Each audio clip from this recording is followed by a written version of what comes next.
And there we are. Okay. Where are we? Rolling. Live. Good. But, like, So, where are we really, Wooly? Are we on a planet in which most of the ancient trees that were cut down are visible as the types of mesa mountains because the trees tried to reach heaven and the man's trying to keep you down? what's the reference? So flat earthers, Spider-Man just sent me a message with some flat Earth Facebook shit, and their new thing is that those like kind of like mesa type mountain stuff that looks like a like a stump. No. That's an ancient tree. Here, I sent you a link. That's a tree stump from the mega trees that Oh, once reached heaven. just like the what is it? The Devil's Platform or whatever. Yeah, Just yeah, like yeah, yeah, the rocks that stick out of the ground that look round. Yeah. Okay. yeah. Those are the arch trees of the former civilization.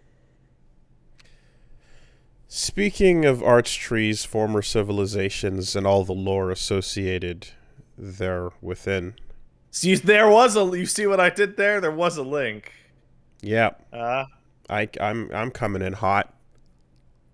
the Earth in Dark Souls is flat. That's exactly where I'm going, but that's not where I'm going. But I'm Oh, coming okay. in right next to that. Yeah, Speaking of the flat Earth in Dark Souls, yeah. Speaking of, as we are wont to do. you're actually zeroing in on my mood right now. Oh, please don't tell me during the last Dark Souls, like Reggie's like, oh yeah, the Earth's flat. Totally. Has no, Is nothing to is do with that where that. that's going? Has Okay, nothing to no. do with Okay. that, and has everything to do with me on my own. Yeah. Holy shit! Fuck the bed of chaos. Oh man! Oh my god. It even Oh up that my. this bed of chaos is a tree. Oh boy, did I forget How did you how. forget? It's the worst thing they've ever done in the company's history. I know it was the worst thing, and I remembered that it was the worst thing, but I forgot how bad. Like, I thought it was bad, but I forgot how bad. You know? It's I remembered a it being like the lame follow up to Dragon God, but I forgot how unbelievably annoying that entire sequence is. So here's a fun thing about Bed of Chaos, and I can already see some of it scrolling past me in a chat window, and I'm sure some people at home feel this emotion, which is Bed of Chaos isn't that bad, and there's a reason for that. The reason is every 2 years, 3 years, or whatever I go through Dark Souls 1, fly through it, and there have been times where I get to Bed of Chaos and I run to the right, run to the left, I run to the right, I run to the middle. Boss takes 400 seconds total, right? Mm-hmm. And I'm like, oh, that was kind of pain. That was kind of a cool event thing. Um, and I'm like, oh, it seemed worse last time. I don't get what that's, huh? And then the next time I do it, it's like 100 straight attempts of the boss swatting me out of midair with an invisible hitbox. Unbelievable. Unbelievable. I haven't done it since the last time, which was the first time. And now doing it again just on my own, and I didn't get that perfect RNG, everything's great run. I got the you're going to be here for like possibly 15, 20 attempts. And each one requires your fastest run through Izalith is at best you're taking like the detour past the golem, and that's gonna be about 4 minutes each time. You So, know? From Software is an interesting developer. There's people that have been digging through their cut content for years, right? And there's development stories and stuff like that about like what happened to Dark Souls 2. And it's like these guys like push it to the absolute last possible second. in terms of development. Mm-hmm. Like the actual final build ready to be Gold Master is actually like 15 builds to go from the end, because they're like, well, we technically don't have to send it off until Thursday. So with Demon Souls, you had a whole Archstone had to get cut, right? That whole fucking thing. And then Dark Souls 1, you get Izalith, which is just patently unfinished. It's just it's obviously like it's gone now in the current versions of the game, but in the first version there was just a million dragon asses, and they had an infinite aggro range for some reason. And so they toned that down, so it's a little better now. And with Bloodborne, you have all those areas that got cut that people like found a part of, and like just they push it to the absolute deadline, and then whatever is just so broken it can't ship, they just cut that part out. And I was like, I mean, the whole thing is a I think there's room for a fight that has a puzzle element to it, and every once in a while you see them implement things where there's like, did you get the sniper, outside the room? Well, you might have to deal with some bullshit, or even like literally like Taurus, like first thing, it's like, did you get the sniper behind you? Because that's a big old trick that's going to come back like 12 times. No, the question is, did you see the sniper behind you? Yes, exactly. Correct. Oh boy, yeah, that was a fun one. But yeah, I mean, you played through Deaths relatively recently, right?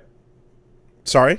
You played through Deaths relatively recently? Yes, remake, yeah, right. Exactly. So, like, Fool's Idol with the sorcerer that she gets resurrected by the dude. Yep. That's the first time they ever did that. Yeah, and then that game also has Dragon God. And then they were like, what if we do 1 or 2 per game?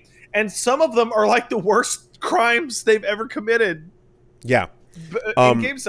I saw people talking about Mikalash. Mikalash works correctly and sucks ass. Yeah, but at least Mikalash, you corner him and then beat his ass, right? And there's like a fight there. Storm Ruler is, again, it's a cinematic thing, but it's cool. It feels cool to do, even though there's less of a fight there. This thing also the Storm Ruler, or the King of Storm, whatever that demon's name is, that fight functions correctly the whole way through. It's a little rote, but it's a cool thing and it works. Yeah, Chaos doesn't fucking work. That's it. So like, if you're gonna do the set piece, right? Like, please, for the love of God, like, make it work. And if it's gonna be the one boss that is like, we didn't have time, we kind of rushed this through, then like the thought that there was a version of that boss where the persistent orbs on the left and right didn't stay across death is maddening, right? Because that was their one like thing that made it easier, was like, okay, when you smash a left orb or a right orb, it stays smashed, and then the arms come out, and then the last time they're all out to begin with, and they have all the attacks.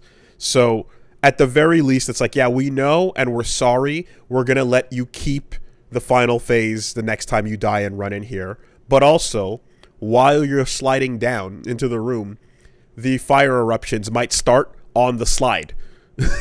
I've gotten hit by them near the bottom of the slide. Yeah, like it's just like, it's so fucking, and I was like, what are people saying? And some people were like, oh yeah, just run, land on the branch in the pit, and then wait at the bottom of the branch. The fire will never hit you. Instantly hit me, instantly die. Just like, yeah. And also, when you're standing at the boss door, if you turn your camera, you can just see straight through the goddamn floor of the world. Like, they didn't finish the collision box. Hey, guys, I can literally fix fucking what do you call it? Bed of Chaos right now. Is everyone ready? Okay. The boss doesn't attack you, and the part with the arms coming out, that doesn't happen. Okay? It's just arms out, it's evil looking the whole time, right? Here's the boss. It summons a slightly more powerful Capra demon. Then it summons a slightly more powerful Taurus demon. Then it summons a slightly more powerful asylum demon, and then after you kill them, it falls over tired, and then you run over, and it turns out the Bed of Chaos itself is actually a pathetic little bug, and you smack it once and it's dead. Sure. Done. Problem solved. I mean, there's points where, like, rolling through the branches to the final hallway to get the bug, like, the floor lava patterns pop up, and I'm looking at the floor patterns, and it's like, there's actually nowhere to stand because you're doing the open area floor pattern in a closed hallway. So it just, there was no open spots. And I'm like, man, what is up, you know? And so going back to look, and I wanted to just be like certain about like what happened on the development of this boss. And I saw someone that had like showed off the hitboxes and how unbelievably bullshit they are. And it's so hilarious because you see the hand smashing down, and then like the hitboxes are pill shapes that are extending around the hand, and they shoot out. So let's say your hand is like the hitbox is like, you know, like the left hand is smacking you on the ground. The pill boxes are all shooting out to the right side beyond the pinky. So if you look at which direction you would expect it to hit you from, all the invisible kill zone is in the area outside the pinky, as if there were invisible thumbs sticking out that way. So it just visibly is misplaced and wrong. You know, and then I remember like hearing and all the stories about like Miyazaki, you know, did admit and apologize for it, and I was like, let me go read the source on that. So I found the exact interview and the exact source, and it's more than just an apology. He straight up says the Bed of Chaos is like my greatest regret with the things that we couldn't get done in time. And I bet the version of that fight that they invented in their head was really cool. Yeah. Where you run around and then like it gets more and more treacherous. At first it's just a little thing swinging at you, then the stabbies start happening, and then the fire starts happening, and then the ground starts breaking, and a set piece, if you would, you know? But it just, you know, and then also we want to make it so that like, yeah, you probably can't really tank the hits unless you're, you know, like crushing it in your NG run with like defense or whatever, or you can't tank the hits, not even because of the math on it, but because the way the boss's arms swing, it's never clear what direction you're supposed to block, and the hitbox on it kind of wraps on the swing, so it can hit you on your side even if you're pointing straight at it. Also, my first attempt at it this time around was like I got slammed and survived, so then I drank, and then the timing of the drink is enough time for the slam to come down a second time, so that I drank again, and then it did a third one, and I was like, oh, okay, all right, I think I see the yes. You know, and it was just like, no, you have exactly enough time to either do that or the slam's coming back down again and you're done, you know. So wow, was that and it was right too when like Punchwife was just like, hey, let me just come over and chill and watch you play this game, and like just she saw Lost Izalith, but like walked away right as that was happening, and now I'm just like, okay, I have to basically keep in mind when we get to this part that like after Reggie gets through it, it's like, by the way, the director of the franchise says he's sorry. Yeah, there's that one, and then the other one that, though this was a bit of a joking apology, almost Lucas-esque of I may have gone too far in a few places, was the Archers. Oh, in Orlando. Yeah. Which apparently at some point got moved. Like, I did not notice over the years, but I saw people talking that, like, the Archers were just slightly moved a little bit over. So that they're, like, less insane. I thought they were fine, but I thought that, like, it was hilarious how you can have a completely different experience if one of them gets finicky and decides to fall off on its own. Then it just becomes it becomes a completely different experience, you know? And didn't the remade version, not the remaster, but didn't like the 3 version have like an extra platform? Yeah. Yeah, so they added an Well, area you're to going fight. up. You're going up a different side of the building, and it's much wider, and there's a lot more room. But they added way more archers. Right. Okay. Yeah, I wouldn't even say that's that bad in the sense that like, it's a nice little spike of difficulty in a wide open zone that has a lot of space for you to fight, and you're very comfortable up to that point. So I no real issues with that. Come to think of it, I remember there was another interview where they described that they wanted Gwyn to be a boss that every play style would have a unique challenge fighting or something along those lines. Because they were well aware that some bosses were like chunked by, tank builds or other ones were dealt with by sorcery builds. And they didn't think the average player could parry his swings that easily. And turns out, yeah, no, they're a joke. And so the boss is like a fucking cakewalk. Like, you just, if you're willing to sit there for an hour, you just learn to parry every single swing Gwyn does. And for Dark Souls 3, they did that boss again, straight up, but they made it change phases constantly so that it was always going to be a different experience for whatever build you had. And I went, oh, that's cool how they were like, we're not happy with how that worked out. We're literally just going to do it again, but good this time. And when you were talking about Bed of Chaos and how shit it is and the apology and their big regret, and you start talking about how the place is falling apart, I saw somebody say, oh, like the Cursed Rod at Greatwood. And I'm like, wait a second. The Cursed Rod at Greatwood is a monster that you fight in a big, wide open arena that you have to hit its weak points that are to the sides of its body. And then the floor falls apart. And then it breaks open out of its tree with the big arms to grab you. That is totally a do-over. Yeah. On Bed of Chaos. And you like, well, but when you drop through the floor, it's a solid ground at the very least. It's even a tree. Yeah, it is. Yeah. No, the fact that, again, going from like it's funny because Dragon God, when Reggie got there, and it was just like, ugh, yeah, this thing just, it doesn't go the way they think it's going to go. You're not assuming that like line of sight is a mechanic suddenly. You know what I mean? There's just so many things. Only enemy in the game that works like that. There's just so many things that you just would not assume at all. And then this time around, it's another one of these cases of, like, even if you could, I guess you can call in reinforcements and have them do the left and the right, and then you run up the middle. But yeah, it's funny to see the games or the franchise's biggest failings in these revisits while appreciating everything. There's something very interesting. So you're like, on your personal replay, you're at least 90% through if you're talking about I'm about to wrap it up, yeah.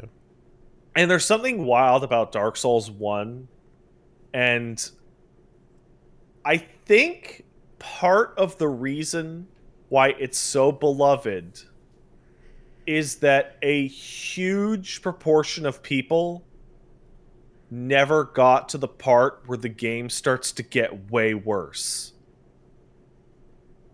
Like, once you beat O and S, every area after that is way worse than the first, 2/3 of the game. Lost Izalith and the Grave of Giants and the fucking, the invisible Crystal Cave. Well, I was going to say Dukes is fine, but Crystal Cave is where you go, all right, guys. Yeah, Dukes Archives is fine. Dukes is fine. Caves is Caves like, just like... this is what we're down to. Yeah. That last third of the game is kind of awful compared to everything that happens before it. And I'm wondering, is one of the reasons why it's so beloved is that people didn't beat ONS. And we're just like, man, what an incredible game. I'll go beat it one day. Is there a achievement percentage breakdown for the trophies to see how many people got that and what percentage of players didn't know whatever. I'm sure it exists somewhere.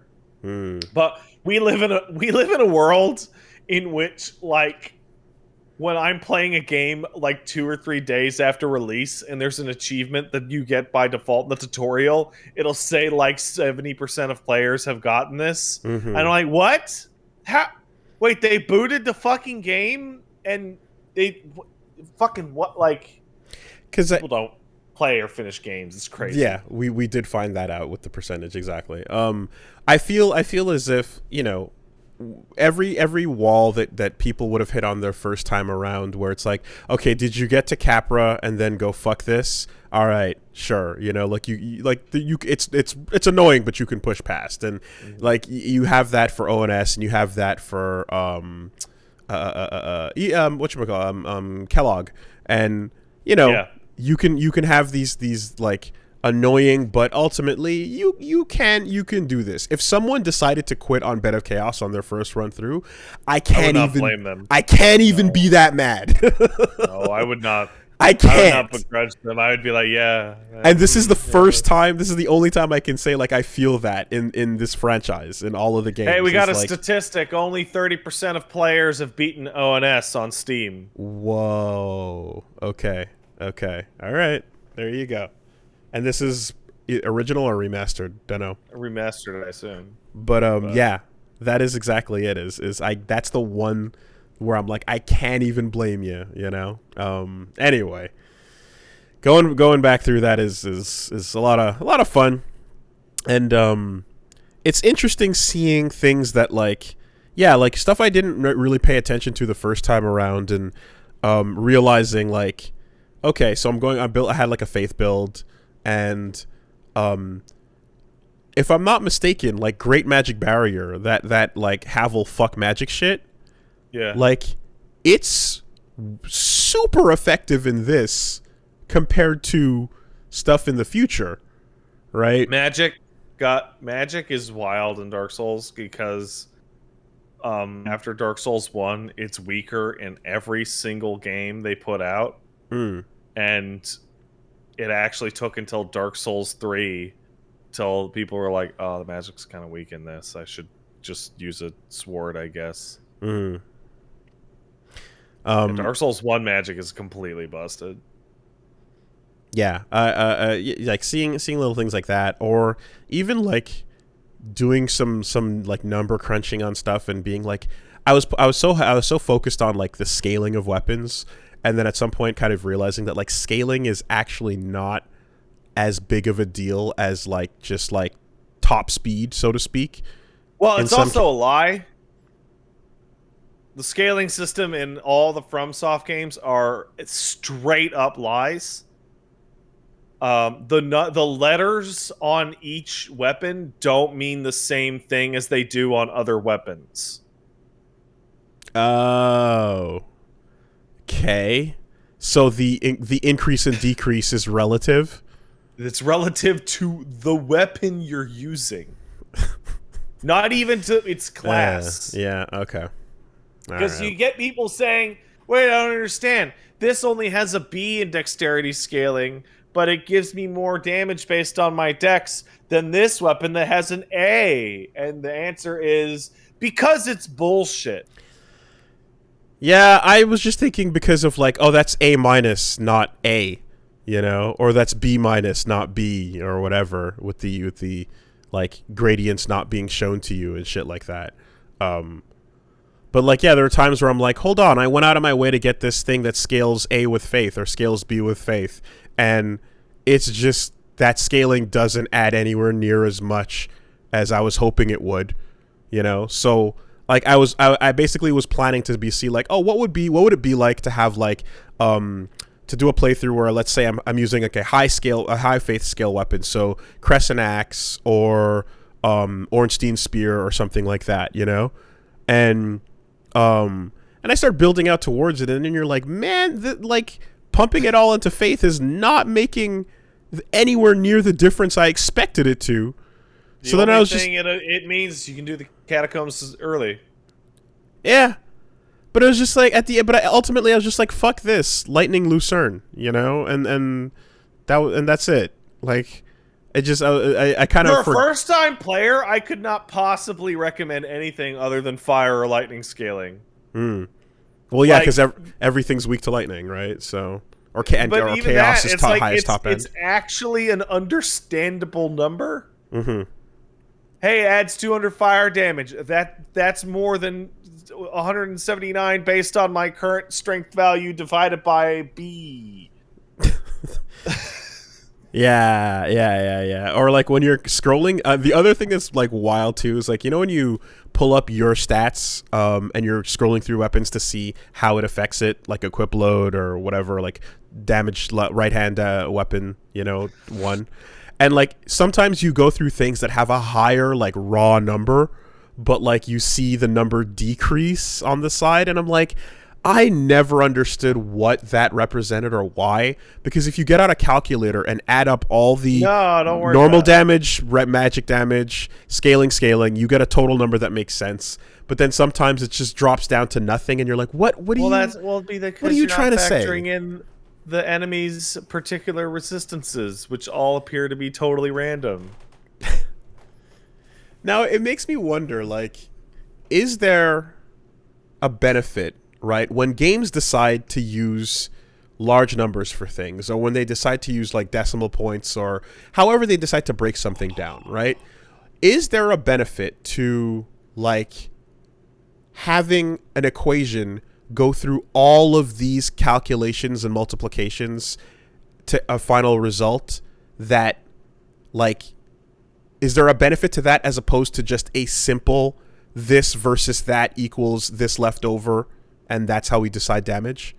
Yeah, it depends. It depends how complicated you want people to be able to affect the numbers, and how you want skeletons to be resistant to lightning and edge, but not blunt and but fire. But is the complexity in and of itself what makes people go, yeah, I mean, like complexity? I mean, are you asking me from like a player perspective or from a dev perspective? Because the dev perspective, these guys love obfuscation. It's very obvious that they absolutely love it. There is a hidden equip load stat in Bloodborne that wasn't found for months. Do you remember that when we were doing the LP, where it turns out if you have your lantern on, your stamina regenerates more slowly?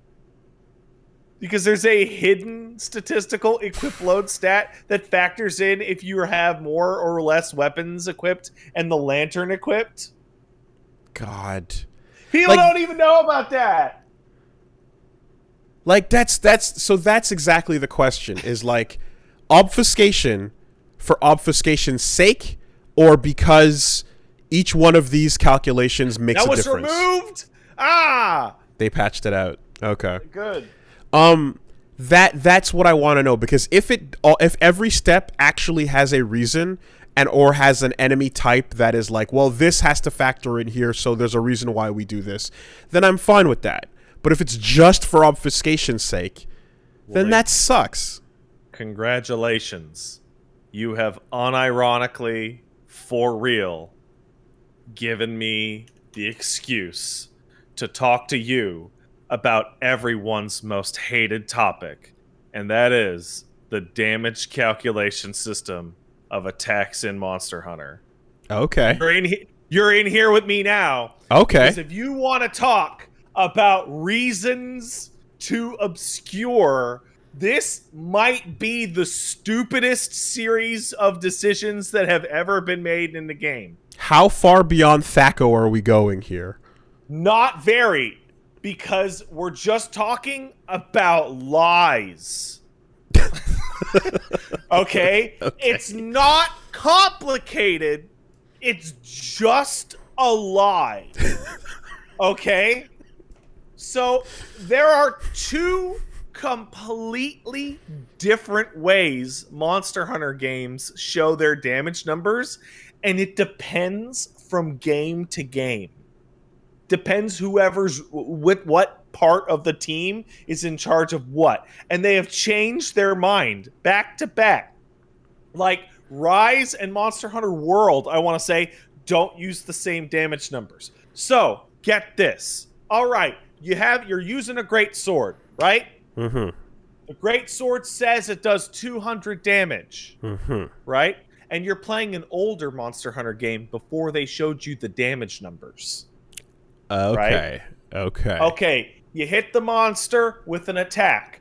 Does that do 200 damage? No, it doesn't. Because you have different attacks, right? Mm-hmm. So what it does is every greatsword attack has what's called a motion value, which is how much of a percentage of your total attack counts for that strike. So greatsword's a good example. The regular swing, let's say it's 30%. So it'd be 200 times 30 is equal to 60. That's the attack damage. Say you charge it up to the maximum, though, right? You know, the 3-level charge. Yep. That's a 70% motion value. So it'd be 70.7 times 200 is equal to 140, right? Correct. Okay. Fine. Here's where it gets fucking extra dumb. The motion value can only be data mined. It's nowhere. It's nowhere. You can't get it. It's a lot, like, it's invisible. Okay. And on top of that, some games go, well, the greatsword's 200, and the daggers are also 200, and the only thing that's different is the motion value being calculated on their thing. So then you get the situation where, wait, if my greatsword does 200 damage and the daggers do 200 damage, then how come I have to hit the monster 5 more times with the daggers than with the greatsword? So they go, okay, those numbers are the same because those weapons are the same relative strength. They're like the same tier of weapon. And so in the next game, they do, well, the greatsword is 1,000 and the daggers are 200. Except now there's a second fake number, which is their true damage, which is their damage in the old system, which is the damage the motion value is being calculated against. Is it ever 100%? No! Never! And this is why, man, when Monster Hunter World came out, you saw all these dorks losing their minds over the fact that damage numbers would pop off hits. Because now you can actually understand what's happening. All of this nonsense just boils down to, okay, well, if you have this, you built this, you can hit see the it. monster with this. Oh, it did 1,200 on a sleeping basil goose. Right? And they have flipped back and forth and back and forth over and over and over. There's the games with the true values where all the weapons of the same type are the same damage. And then there's the games with the bloat values in which weapons of the same grade will all have different values that you then have to get. And it's a fucking mess. And I can't understand why they don't just tell you the fucking... and elemental and physical damage are calculated differently per hit. Sure, based on motion that's fine. In what was just described in the first iteration of it, if you said what that percentage was, you could then you would have something to look at, and you could even have something to compare and go like, oh well, these are two great swords, but this one has a higher percentage, so in the end, this is gonna whatever. They also had a system where fucking element damage, a stat damage like poison would be like the same amount of like status uptick per hit. So the faster your weapon, by far the faster you could proc the status, because they never made any changes to how the slow weapons would add it. It's how many times. So every hit would add like 25 poison, and you needed to get like 100 poison to poison the monster. Yeah. And a great sword, that would take like a minute. 1, and 2, then the fucking like the faster weapons would take like 5 seconds. Yeah, okay. And you'd be like, but the poison number on both weapons is the same. Same, yeah. Oh man. And that's fine because they are the same, but the damage numbers on the others aren't the same. I'd love to know the in-meeting reasons. Like, what is obscuring that data from the player going to improve? You know, like, what is it going to do? Because people will still do their calculations anyways. I can tell you why for Monster Hunter. Buy the guide. Are you fucking kidding me? Yeah, there's a you go to buy Monster Hunter, and then right next to Monster Hunter in the Yodobashi camera is a fucking encyclopedia-sized guide that contains all the monster drop rates, break rates, capture rewards, elemental damages, etc. And that info is not in the game, and it is deliberately obscured so that it can be in the guide. And then when that guide comes out, a guy grabs a hold of it and translates all of it and puts it into kiriniko.com. Right? Man. And then Monster Hunter actually attempts to be sold in the West with Monster Hunter World, and Monster Hunter World is the first game that includes data on break rates, drop rates, capture rates, etc. in the game, in addition to damage numbers, because they know they're not going to be able to sell those guides to Western players, and then Western players are going to get frustrated and pissed off that they can't understand anything in the game. It's a racket. It's literally a racket. Jesus fucking Christ, man.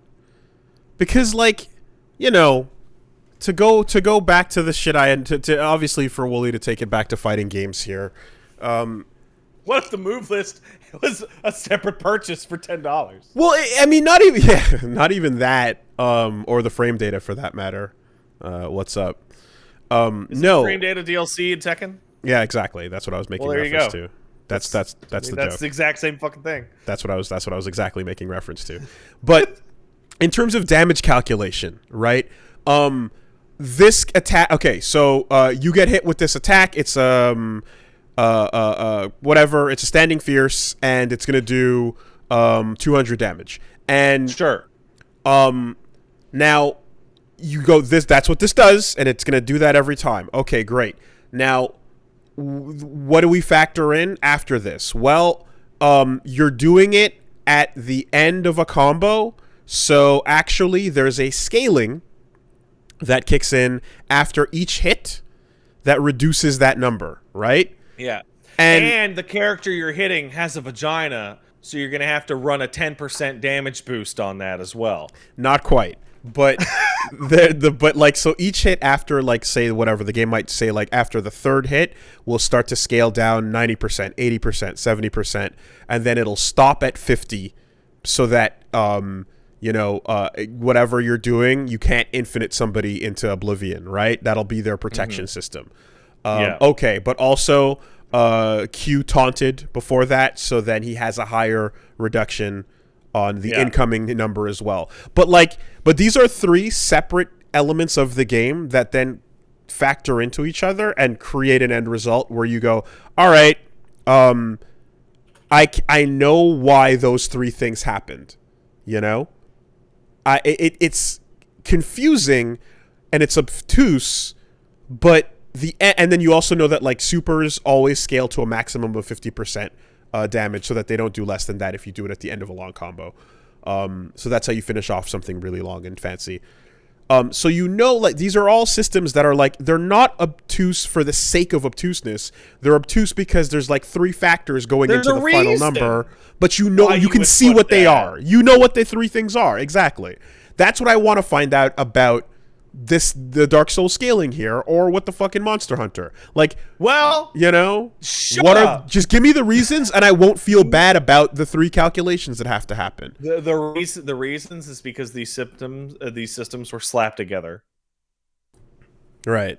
You know, Guilty Gear. It's why each game gets, like, less obtuse, but is still obtuse. Yeah, even the Guilty Gear Guts system, which is, like, different characters have different damage reduction as they get closer to death, where it's like, what's the point of this? Why this complicated thing where damage looks so weird at first? It looks insane at first and then nothing later. Because the guy who made it did it that way and looked at it and said, "This is good." Well, so actually, it's because it makes the tension feel high. Because if you see big damage at first and you're like, oh shit, oh my god, oh wow, what a big combo in the beginning of the round, but towards the end, it feels like the fight is a lot closer than it really is. You know, so it's just like, oh, it's an illusion to make the feeling different. It's an illusion of a closer fight. You know, like okay, that's dumb but fine. You know, I think a life bar should be a life bar. I can't wait to find out what kind of numerical, like, crime Elden Ring commits during its stat screen, where people find out, hey, that's you're playing Dark Souls 1 right now. The resistance stat in your character sheet doesn't do anything. Yeah. And it's a place for you to put to dump your souls, and you get nothing for it. It doesn't do anything. Yeah. Yeah.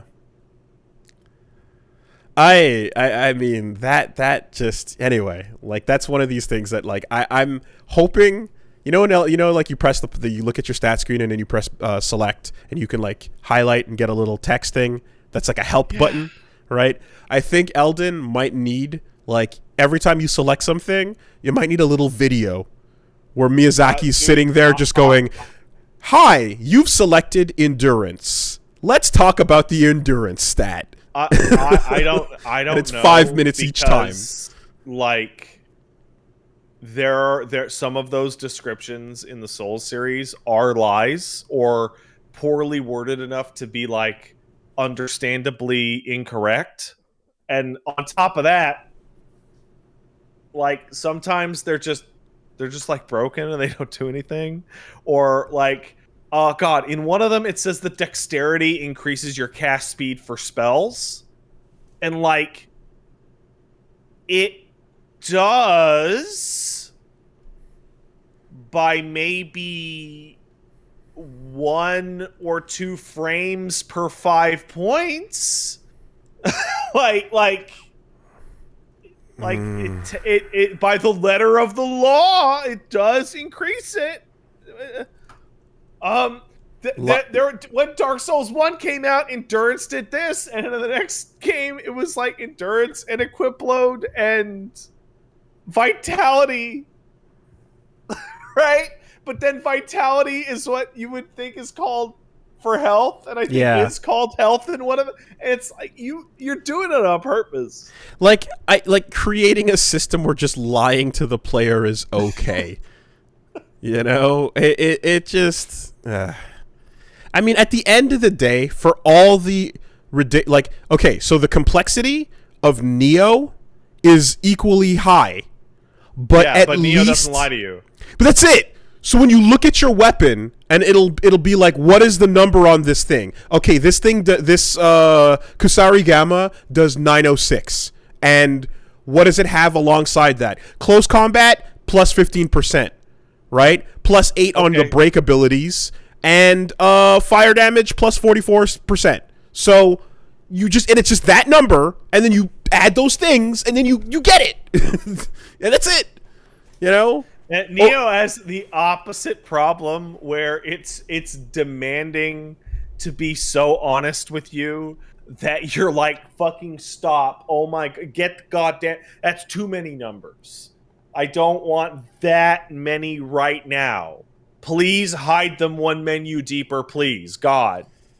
But at least Dear it's Lord. honest. At least it's honest. Yeah. You know. Anyway. Yeah, man. Fuck Beta Chaos, dude. Like, it's bad. Going back, seeing all this, it's like, what a piece of shit. But it's great. You know. A lot. So you haven't done the DLC yet for Dark Souls 1 in your AOTA, replay, right? I haven't done AOTA. Yeah. I'm saving it for last. I really like. I want to bring it up every time people talk about Dark Souls 1, about the absolute madness that it was to access to it. release a DLC that people spent days trying to figure out how to access. It's so because you know what happened? I was thinking about it. I was like, when should I do it? And I was like, you know what? I'll do it last, right? And then I get to the Dukes, and I kill the thing, the golem, Right. and So he you doesn't get the drop. pendant. No, he didn't drop anything. What? And I was like, hold on, stop, hold on, what? And he didn't drop. And then I was like, what did? And I'm like, oh my god, am I misremembering it? And it's like, oh god, I forgot the entire first step of like going behind the dragon, the waterfall, and then you free Dusk and all that shit. Because I just remembered you pick up the pendant and then you go back down there and then there's the summon sign. You had to do it in an order. Yeah, I forgot. So I killed the thing, the golem, and it dropped nothing. And I stopped, ran back to the bonfire and went, what the fuck are you doing, Dark Souls? And then realized that it's like, no. You have to first go down behind the golem, behind the Hydra. And then get the golem, kill it, drops Dusk. She talks to you, she disappears. Then her summon sign appears on the beach. Once you do that, then you go kill it. Then it drops the pendant. Then you take the pendant, come back down. You have to mentally go, oh yeah, I have to go back to that spot that has nothing.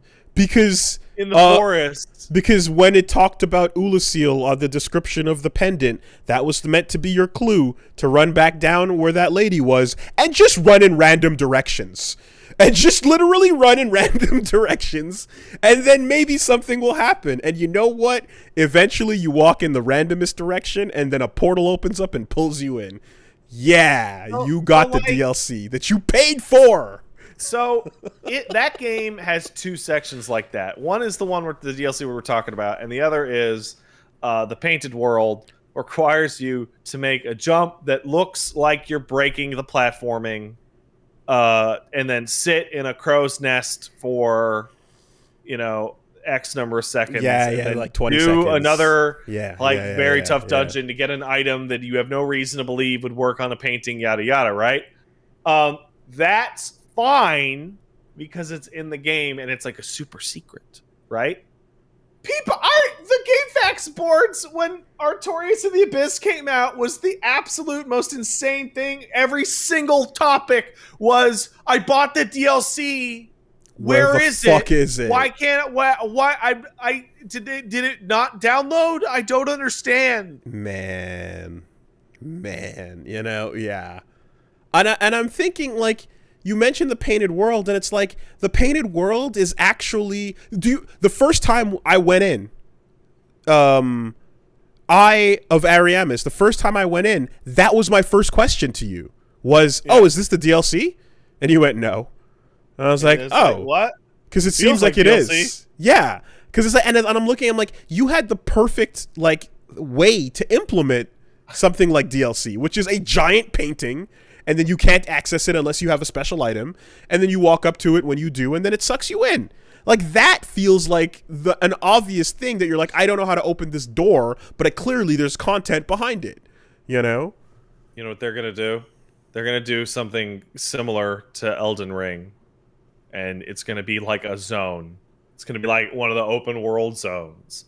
And it's going to be some nonsense. You got to talk to this person in this order and then give her the pile of shit that you found in this hidden area behind the thing. And then you go through and, oh my God, it's Lordran. And you get to the top of Anne Orlando and Red is there with his Pikachu.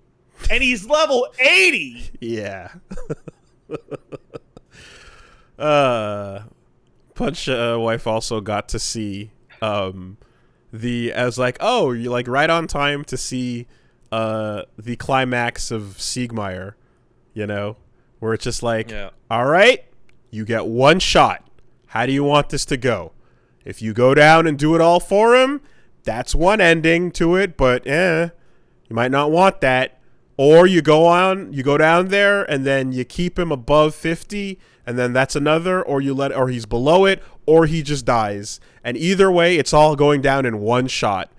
And hope you put the right ring on beforehand. Hope you know that hope you have the right weapons and resistances to deal with 4 or 5 of those things in the pit.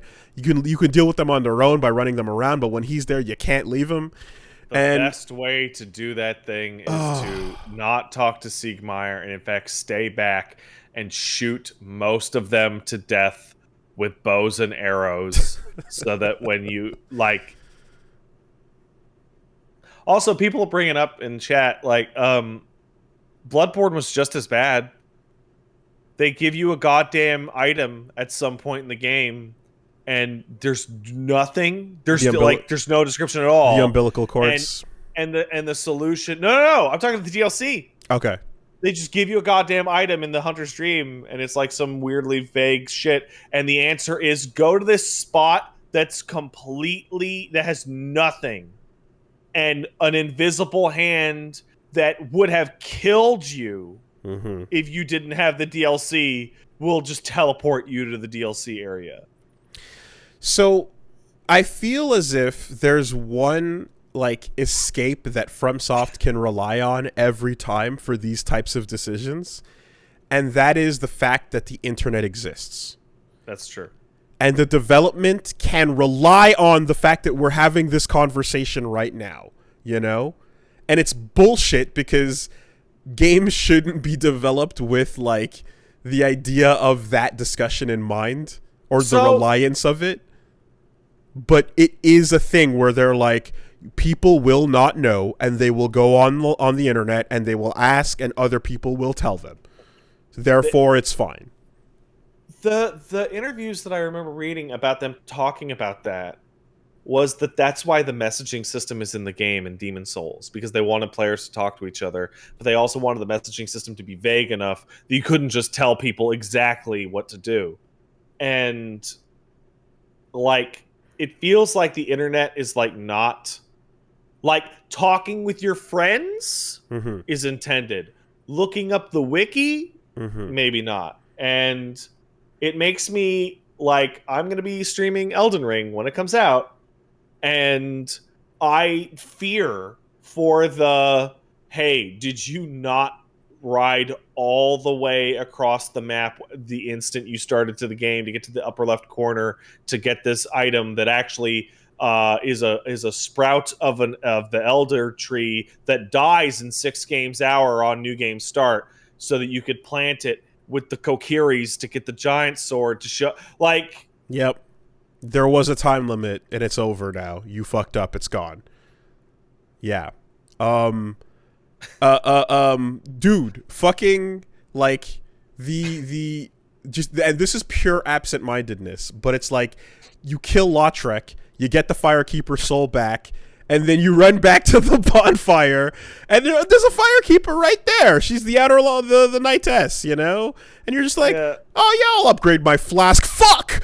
Ugh. You know, like, and then like, and they're all like an listed. Hour later. The black soul starts going, oh, you could do it, or whatever the fuck, and no, I got the order events. Other way around. Yeah. No. Like, yeah, when you kill him, you go in, you kill him, you get the Firekeeper soul, and it doesn't say Anastasia's soul. All the Firekeeper souls are just generic Firekeeper soul, and the description will change, but they're all the same fucking name. And you just absent-mindedly go like, oh yeah, cool, I'll pop that in. I'll +5 my Estus So shit, and now it's gone forever. You've lost Firelink forever. One of the things is like, I'm telling you now with an absolute air of certainty that Elden Ring is going to drive people absolutely insane with this shit. Because we basically still only have that one trailer and like the leak trailer. But you know that dude that's got like 1 million arms? So I think I was watching Vati, and he was like looking over the cutscenes, and it's like the boss. It doesn't look like him having the dragon arm or the axe are phases. It looks like that's the boss cutscene start, depending on how you got to him. He will be Dragon Man or Axe Man. because there's like you described in the footage that you saw that like there you could just go in straight through the front of the gate, or you could go around like the back essentially, Mm-hmm. and that there would be events. So it's going to be like, hey, did you know you could fight just Ornstein in this boss fight if you had gone and pissed in the river? Because Smoke drinks from the river and he hates piss, and he would get sick and not show up to the boss fight. And that's how you get the real final boss. I still remember sitting there with you trying to figure out the Lord of Hollows ending for the LP and the absolute absurdity that is involved in that fucking thing. Or just I'm just thinking like some of the stupidness of like, I mean, I know it got patched eventually, but like okay, so if you want to get the Dragon Slayer spear, you gotta kill Smoke first and let Ornstein get powered up, and then you get his soul. Right. But if you want to get Smoke's hammer, then you gotta let Ornstein die first, and then you get the hammer. But also, if you want to get the ring that improves the stabbing that you do with the spear, you have to let Ornstein die first and kill Smoke, and then you get Ornstein's ring alongside Smoke's hammer.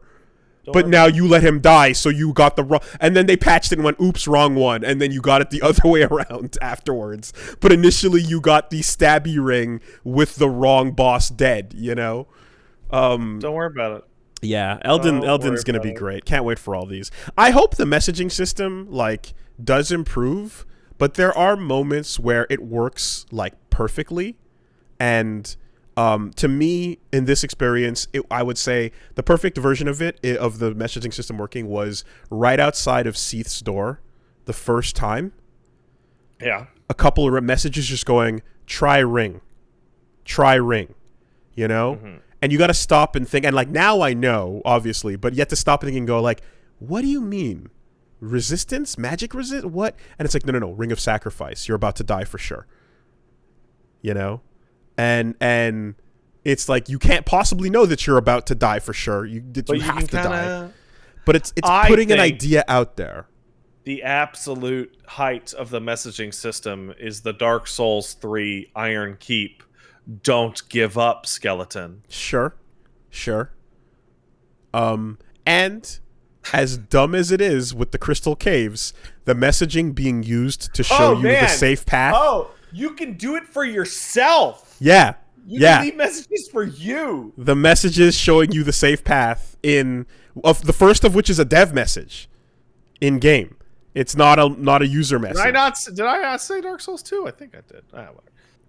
Yeah. I want to see what they improve it to, but like, yeah, there's a level of success that comes with the right scenario and the right combination of words. Anyway, it's been a fun trip down memory lane with this fucking thing, man. Can't wait for the Reggie version. It's wild how big those games have gotten, and they're still jank. Mm-hmm. Like Sekiro is like, because every game I'm like, maybe they'll tone it down. Sekiro's is unbelievable in its obfuscation. Mm-hmm. Annoyingly so. Like it's like a problem. But and it's like, oh, it's only going to get worse from here because people figure it out every time. But you know something that Sekiro got rid of that I didn't miss at all is what's that? Walk along this bullshit ledge in a way where the animation has your foot halfway off, and that's intended. Yeah. Right? Walking around to go see Donald on the underneath the bridge type of thing, or walking around the underside of the Drake. Oh man. And you like, can tell they just threw that in there. The game design wants you to stand on an invisible platform. And I think the worst one, the absolute worst one in the game by far, is coming back from Ash Lake. You go back up through the garden, through the Great Wood, and you climb up the ladder, and then there is a stupid bump on the fucking roots that you can't run over, or jump over, or roll over. Yeah, and it's a bump, dude. And the only way up properly is to run off the edge, stand on nothing, and then use the momentum of that to get back up around the collision that's blocking you. Yeah, don't worry about it. Anyway, so Sekiro at the bare minimum, it didn't have any of that shit in it because you were still tiptoeing on rooftops on purpose. I 100% agree with you, except my favorite part of Dark Souls 1 right now, as I'm thinking of it, is the trip into Anor Londo, when every single step of the way you're like, am I supposed to be able to fucking climb on this or run on this, like, this parapet? Yeah. And then you get in and you're like, you absolute motherfuckers have got to be kidding me with tightrope walking like 200 feet while have daggers thrown at me. But if they just made, like, the first one that walks into the giant painting guardian area, if they made the rooftop you're walking on not look like a point. Yeah, it's like a triangle. It's a triangle, so you're standing on the nothing. Why would you think you could stand on that? Just make it a slightly flat roof shingle, and you'd go, oh, that's narrow, but yeah, okay, you could tiptoe up that. But you're standing on nothing. All right, I'm going to hold up my hand. I foresee in Elden Ring an item that exists way out in a pure chasm, and there just happens to be a completely invisible path to get it. Yep. And it is not a straight line. Yep. And there is no positional indicator as to where the fucking thing starts.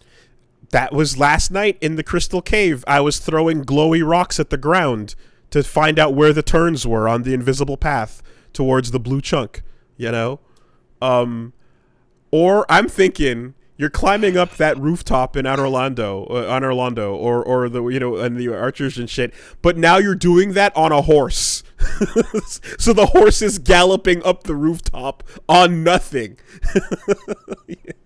So, good luck. People who looked at the footage like real close, the one trailer they put out, there's like a chest or like an item.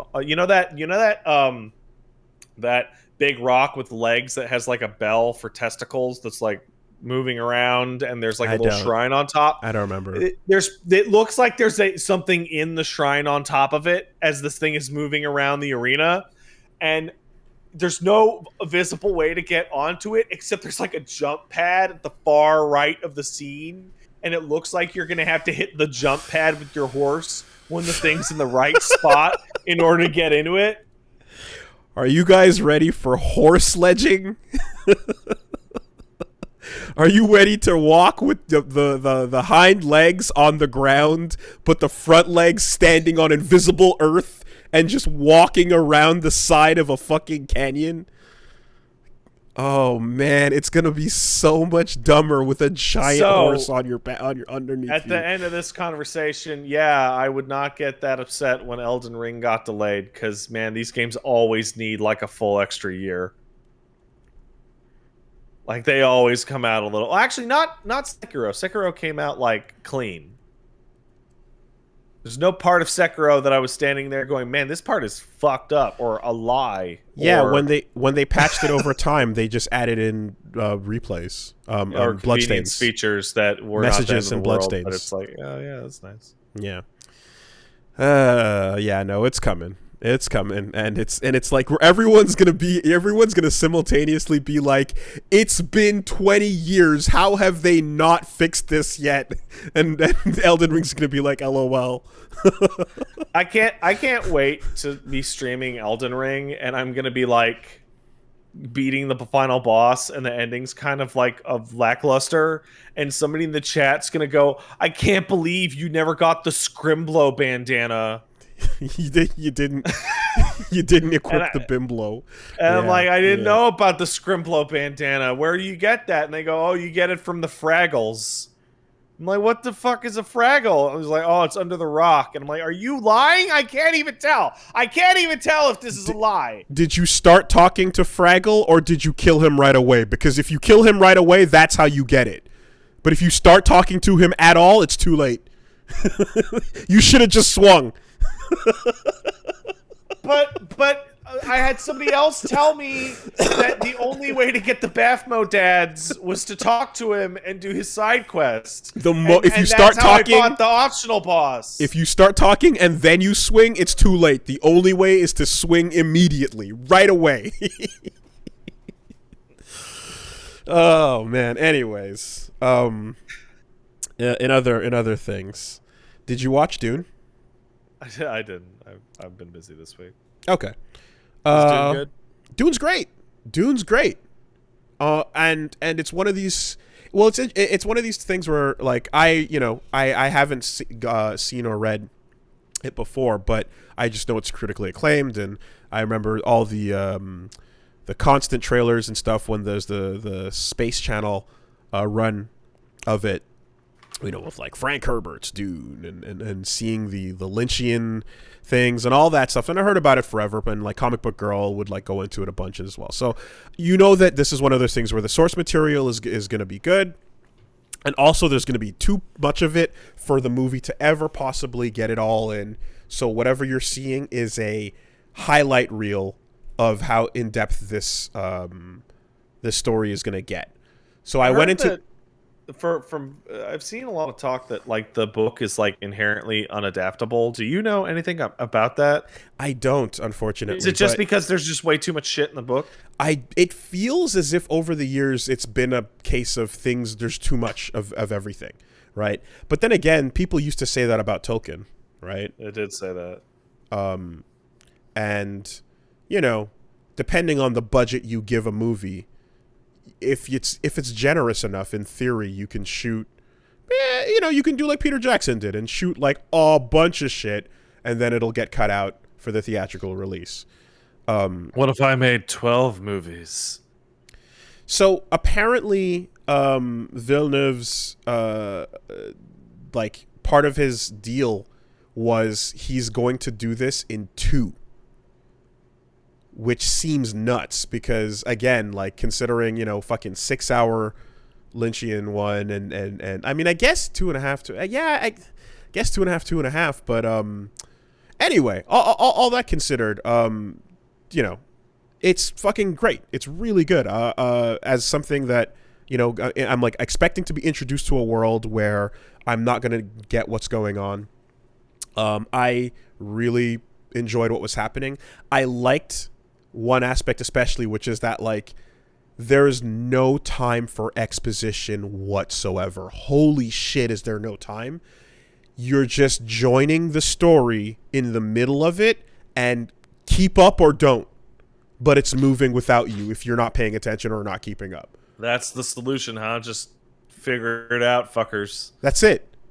You see characters, they say their names, and then you're moving.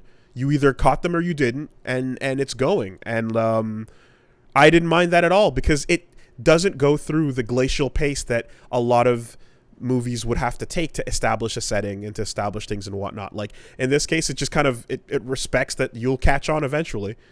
And yeah, I feel like you can. It makes me think about Lord of the Rings, and like obviously they cut a bunch of shit, but like. They had to, like, the beginning of that movie is like a hammer in its bluntness. This is the ring. That's Sauron. That dude's Gollum. Bilbo. Done. Movie starts. Go now. Yeah. No, it was pretty solid.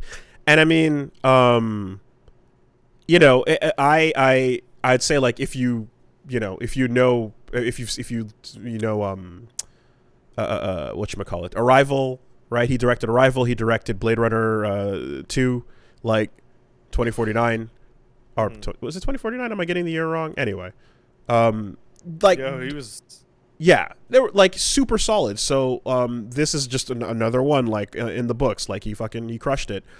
I've heard about this Hollywood star Timothée Chalamet. I've heard the name before. I don't know who that is. Well, he's the new It Kid. He's Dune Man? He's Dune Man. He's the new It Kid. And he was the It Kid before Dune, but now it's like he's also the it kid after Dune. Yeah, he's got the whatever, the baby blues and the What about the waif like hair. And you think we could go hang out this afternoon? Oh, it's just anyway. So he's in the titular role, and you all right? I'm great. Okay. But then you're like, oh, yeah, the rest of this cast is also people who are there. They were asked like, hey, do you want to be attached to like a huge sci-fi Hollywood vehicle? And like Jason Momoa's like, yes. And what's his name? It's better than working on Stargate Atlantis. Get me the fuck out of here. Yeah. And Poe is like, get me in there. And then what's his name? Sarsgaard, the bad guy from Dragon Tattoo, is like, fuck yeah, sign me up. Yeah. And Zendaya or whatever, like everyone, they just rolled through. Everyone rolled through. But yeah, I feel like it's paced really well. It's done in such a manner where you feel like there's a ton of backstory that is missing, but like they're doing their best to bring you what they can in the time frame that is limited. And you also, as long as you know that like this story is not going to wrap up here, that it's going to need some time to get through everything, you enjoy the journey, you know? Yeah. And then of course, you know, the things about Dune that everybody hears about, there's the sandworms and Fear is the Mind Killer, and you know, the part where they play that level in Res. Exactly. Yeah, it's I like what they did with the sandworms. I like how they like interpret them in this this style. There's a couple other things, but you know, I'll say just wait to see it. And you know, maybe we can discuss more later, but yeah, it's solid. It's really, I thought it was cool. Now, that being said, I can't compare anything to the originals, and I can't be someone who's saying like, oh yeah, like it fucked up this or that. I wouldn't know what it fucked up, but I enjoyed it. Villeneuve fucking kicks ass, man. What a great director. Is there I'm about to ask a stupid question, so get ready. Is there, so they got worms, right? Mm-hmm. Mm-hmm.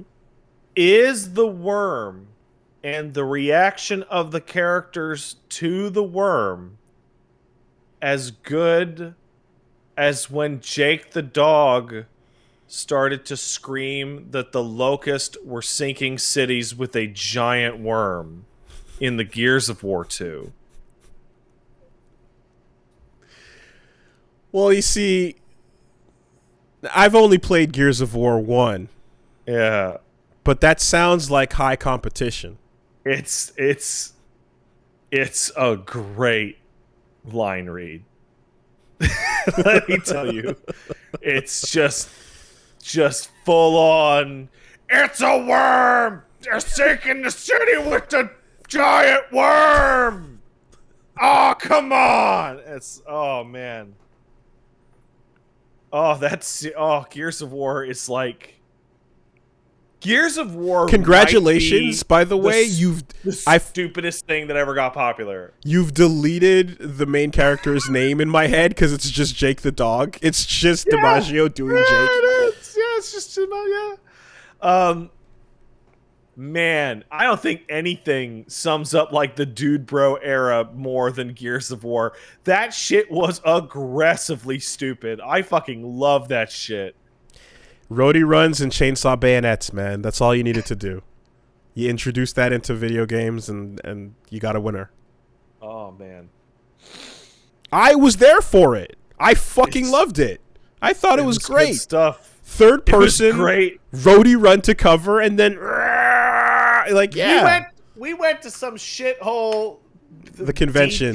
convention. and we were there, and we saw the chainsaw for the first time together, and that was like, oh! It was super cool. They kept trying to get people to play the maps, and all anyone did was just hold down the B button and run towards each other. It was just jousting. Yeah. Doing good. Yeah, Dune's pretty good. They should put Jake the dog in it. No, they have Timothy Chalamet. All right, we're real far away. I want an opinion. Was Peter Jackson right to cut Tom Bombadil? I say yes. You're gonna need to inform me on this one. Oh, you don't know about Tom Bombadil? What's up? Okay, so in Fellowship of the Ring, after they leave the Shire, but before they run into the ring wraiths, they hang out with some asshole like tree man for like 60 pages. Oh, is it when they're with the Ents and they have No, it's way before that. Okay. It's just like, I'm Tom Bombadil, I'm fucking trees and shit. Like it's fucking okay. It's wild. I'm gonna say he was wrong for cutting the mouth of Sauron. Yeah, especially since they filmed it. Damn, that was cool shit. They shot it. They cast it. They shot it. They did the whole thing. He showed up, and I was like, "That's a fucking sick character," and then they just cut that. That's it's I genuinely think, I'm sure there's an interview out there that would confirm it, but I genuinely think that the reason why they shot so much footage, like for like 3 hours and 45 minutes to 4 hours and 15-minute long movies, is so that when the studio was like, you motherfuckers, we have to show this in a theater X amount of times a day, you're gonna cut this. They're like, joke's on them. Even if we cut 40 minutes, it's still 3 hours and 20 minutes long. Yes, exactly. Fuck you, idiots. All three of them. Yeah. No, I remember there was I don't know if it ever happened or not, but there was a big like event plan to have one theater rent out did happen. The theater and do the full all three extended cuts back to back to back. With like 15-minute intermissions. Yeah, the full ass experience. Anyway, yeah, that's it. Dude's good. Yeah, doing good. Dark Soul bad. No, but anyway, you can come check us out. I was gonna ask a stupid question, and I realized that stupid question is actually the real theme of Dark Souls, which is, you said Dark Soul bad. I was like, but what if good though? That's actually the plot. Sure.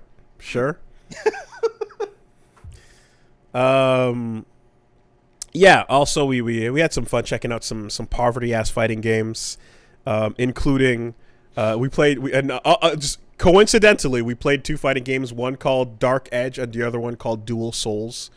So, just that sounds poverty as shit.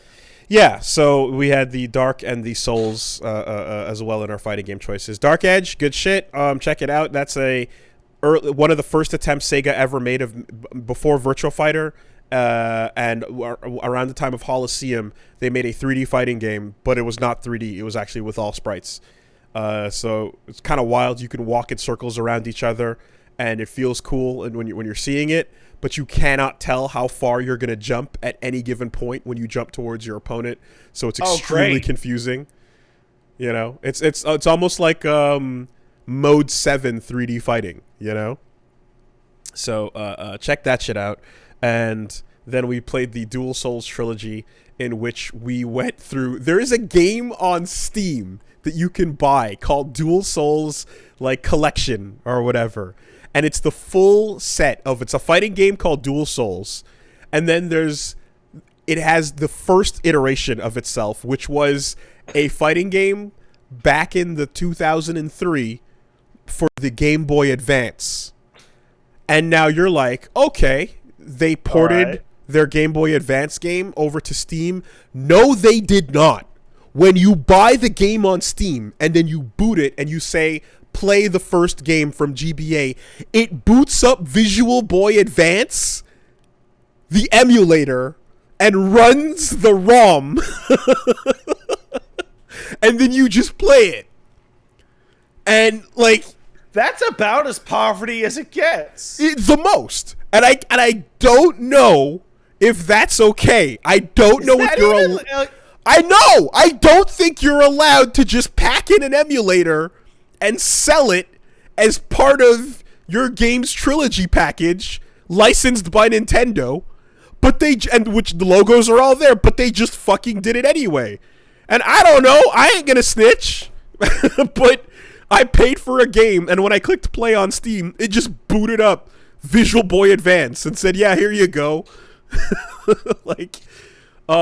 fucking wild, right? So that's the decisions that you know this team is making.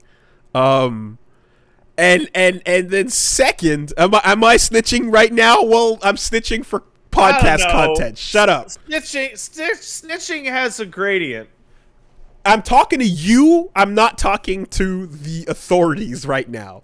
If I go talk to the authorities, that's different. At least one person listening to this is a cop. Also, shut up. You'd rather I told you this story than I didn't. Oh, yeah. Totally. Every one of you, shut up. You want to hear what I'm saying. What are you, a narc, dude? So then, when you're done playing this fucking emulated game that you just bought, then you click the second game in the trilogy, Slashers, whatever it's called, and it boots up a game that is running fine for PC, Right. but actually is the second iteration of the franchise that was exclusive to the Ouya. So you want to talk about your Kingdom Hearts level of like one game over here, one game over there, Game Boy Advance, Ouya sequel. Amazing. The journey is a beautiful thing. And then you finally get to the new release where they've gone from just basically drawing over Samurai Showdown sprites into their own thing. And they've come a long way, and you've seen the characters grow, and you get to see like, oh shit, it's Brandon. That random dude with a sword named Brandon from that first game. We see the end of the journey, and it's an amazing time. I highly encourage you all, come check out on Wooly Versus, get into fighting games, the Dual Souls trilogy. It's fantastic. It's a fucking journey through the whole thing. And I have to I pull the Steam desktop up and show you the boot process, because I'm like, I assure you I am not booting up anything on the side. It is launching an emulator. So all that coming up on Wooly Versus. We got wild, man. We got that. We got Dark Souls. Reggie versus Dark Souls continues. The plan is currently to have that every day at 6 p.m. So please tune in and enjoy. Dokapon as well is going on, and it's taking its toll. How many of you have been stabbed yet? No stabbings. All right, well that's a victory in and of itself. But actual, like, after recording anger. Okay, let me ask you a question. The angriest you and I ever got on camera by a fair margin is like me trying to take that strategy guide away from you during Omicron. I think so. Where we're like screaming at each other and you did not want to give it to me, right? What are we at in comparison to that in your average Dokapon session?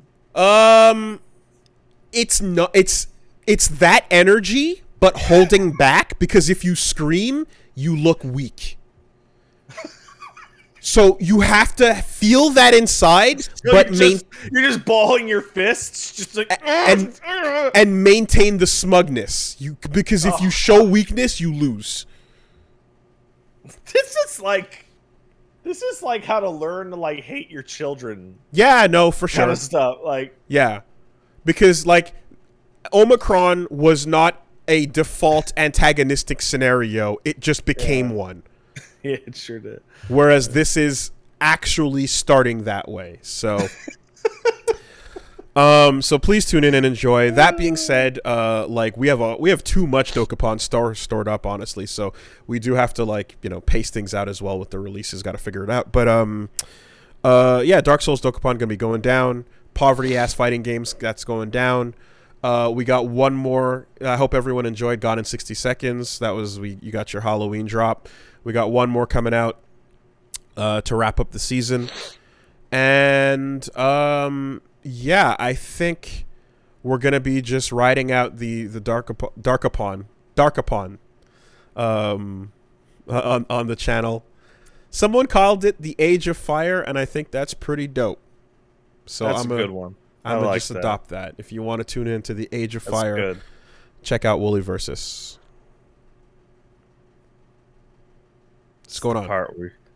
So there's a game that you didn't mention that I am absolutely astonished the words Darkest Dungeon 2 did not come out of your mouth. Yes.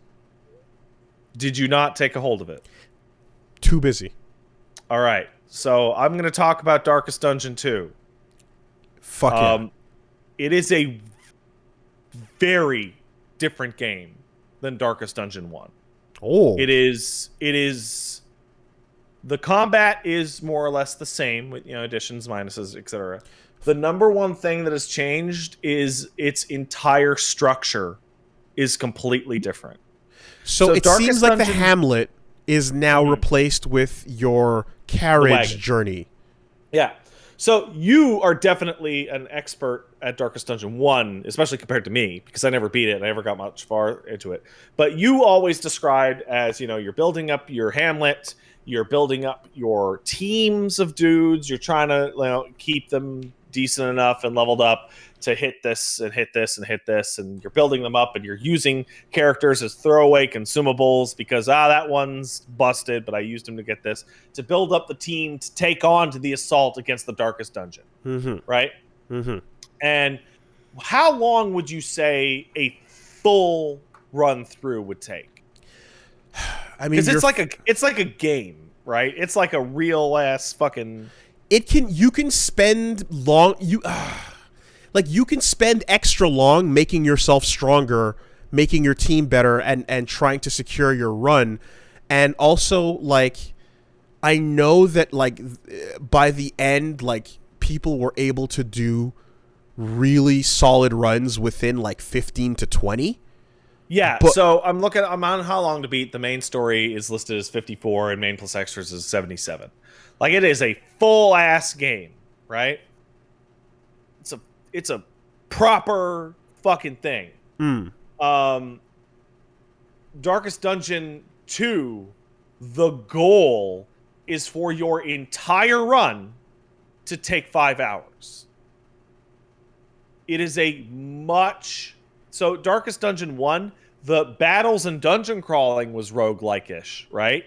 But the actual management of your guys and your Hamlet, that was more like a management thing, I guess you would call it. Okay. Darkest Dungeon 2 is, no, you're going to start, you're going to pick your 4 guys, and they are the 4 guys. The man-at-arms is Barristan. The highwayman is Dismas, who, by the way, canonically survived Darkest Dungeon 1. Okay. The plague doctor is Paracelsus, etc. And you're going to be going through the path over 5 acts, right? Maybe 2 or 3 little trips each through a road. And if Dismas dies, your highwayman is gone for your run. You don't hire new. No more highwayman. Oh. You will have to switch to something else when you get to the inn. Okay, you can recruit. Yeah, you can recruit and you can switch out. And I did, I think, 3 runs, 2 of which were complete disasters, and the third of which was a lot better. And the stress system has also changed. So you're going down a carriage, right? And the carriage functions very similarly to a dungeon crawl, right? You hit a split in the path, you go left, you go right, you go forward, and then at the end of that path, they'll be like, "Oh, this has a watchtower, so they'll show you what's ahead," or "Oh, this has some supplies." Okay, so there's no more base. The whole thing is a moving pathway. Okay, got it. And you will run into battles along the way, right? So the idea is to get to the end of your run with everybody alive and not too stressed out. And once you get to the inn, which is your end of sequence checkpoint, you can use stress reducing items and do that stuff. It's like a campfire. Yeah. Okay. Yeah. The focus of the game has changed from keeping your dudes sane to keeping your party synergized. So everybody starts out with their quirks and their pluses and their minuses, right? And that's still there. If your stress hits 10, by the way, it's a 1 to 10 system instead of a 1 to 100 system. Okay. So when a monster does stress and it does 1, you know exactly what that means, and it shows a little blip. Well, damage numbers are always extraordinarily low, and I wanted to bring this up in our previous discussion because something hits you for 4 and you go, fuck! Oh, it hit for 4! So... Yeah, so, I'm getting stressed out. And you can get, like, a situation where, oh, I became super stressed, and now I'm reckless. Or, all the usuals, right? Paranoid. But much, much, much, much, much more often is that good events and bad events won't necessarily always give you stress. They will also affect the relationship to the characters in your party, because the characters are going to be staying with you for huge stretches of time. You're not you're not mixing and matching. So on my first run, Audrey, the corpse robber, the grave robber, right? Grave robber, yeah. Was consistently upset that she had damage on her character and I would not heal her because she was not getting damaged a lot. The frontliners were getting damaged, right? And she would kick up not a stress point, but a stress point between her and Barristan, the man-at-arms, or her and Paracelsus. And when that stress gets to the maximum, they gain not a negative mental trait, they gain a negative relationship with that character. Oh, interesting. And so I think the first one was envious. And what happened is whenever Paracelsus did like a good hit, Audrey would appear behind her and talk shit. Oh. And Paracelsus's stress would go up by 1. Okay. Now, so that would happen in DD1, but in a much more generic way, where if someone cracks, they go over the edge on their stress, and then they're like, whatever, paranoid or whatever. Then every time something happens, they'll just say doomer shit in battle or at campfire, and that doomer shit that they say will stress everyone else out. Yeah. No, this time it's specific. I discovered that when Paracelsus poisons somebody, they hate it when somebody kills them before the poison damage has run its course. Wow. And they'll talk shit. And on the plus side, when 2 characters get along very well, they get the one that I saw the most often was Hopeful. So Dismas and Barristan, who were the frontliners, became Hopeful in my last run. And Hopeful is the shit, because on any crit, hey man, you did a good job. Stress go down by 1. Nice. Okay. On certain hits, the second character would jump in to also get a hit on the thing they were fighting. Ooh, okay. And in one situation, that would happen, and then somebody in the back got jealous and talked shit at one of them. So, like, managing Wow. the party is now much Okay. more important than managing the Relationships. personality. And Okay. that's why you want to buy up like cards so that, oh, now everyone played cards, so the stress went up. So what stress went down, but more importantly, the negative relationship went down, which Is means it a third Jester is meter? going to be. Is there a third meter? No. Oh yes, but it's not. So on the character health bar, there's health, there's stress, and then when it changes, you'll see the character's relationship. Blue is Okay. bad. Yeah. Yellow is good. Okay.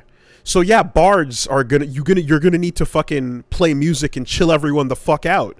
Like that I can see that being huge. The game is also like, because the intention is that you're going to be going through multiple full runs, right? It's wild how tough it is right now. Like I like just barely scraped myself to the end of like one section of track. And the way that they have it working now, I don't think it's going to be that way in the game, but the way they have it working now is that the distance you get on your carriage is going to give you a certain amount of hope, and hope will unlock new features. So I was gonna say, what carries over when your run fails? Yeah, if anything. What carries over is your hope / profile level, and when every level you will unlock more items to add to the pool, or more characters to choose from. So like when you start the game, beating the game on a completely pure like round one attempt is probably impossible, because like in the current version of the game, I think you can unlock like 4 or 5 extra characters, and that means that when your characters inevitably die, if you don't have anyone to swap them in for, you're just going to keep going with 3 people. What is the effect like when you bring in a new party member and you don't have any synergy with them?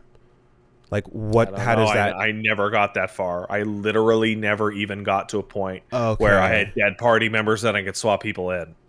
Because that's what I'm wondering now, is if this is so important and you bring someone new in that's like joining the group but hasn't established any rapport. I feel like late game that would be horrible. Well, at least they're going to be clean. They're not going to have a negative relationship with anybody. Because there are bosses in DD1 that like rely on synergy that you implement, right? So you would do things like have your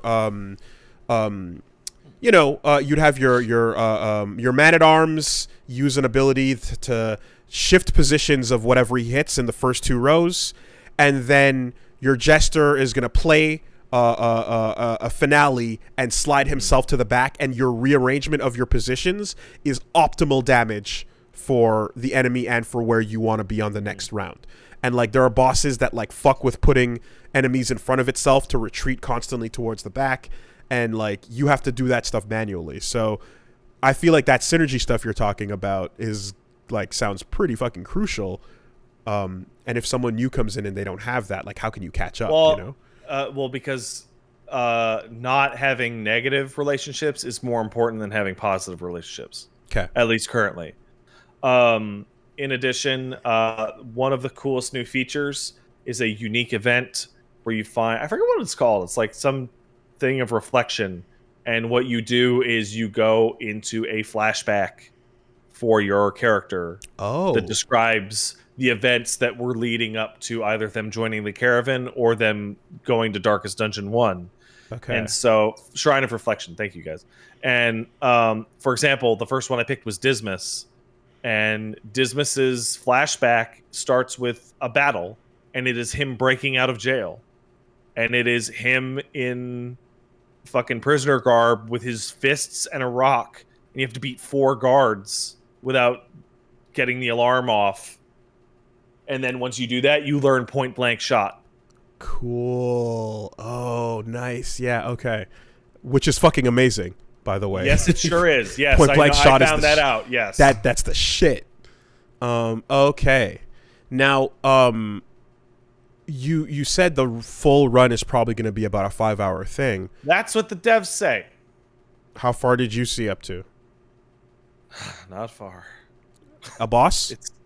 I saw a boss, and the boss was, I believe it was the Antiquarian, which means there are Darkest Dungeon characters that will be returning. Yeah. Also, the visuals are absolutely unbelievable. Yep, that trailer was godlike. It is the best version of this kind of 2D-ification I've ever seen, because what they do is they still keep what do you call it?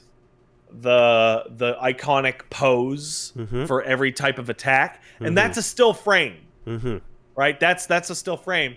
But the way they get around like wanting to animate it is that when you select the attack on your bar before you select an enemy, they'll do a anticipatory animation.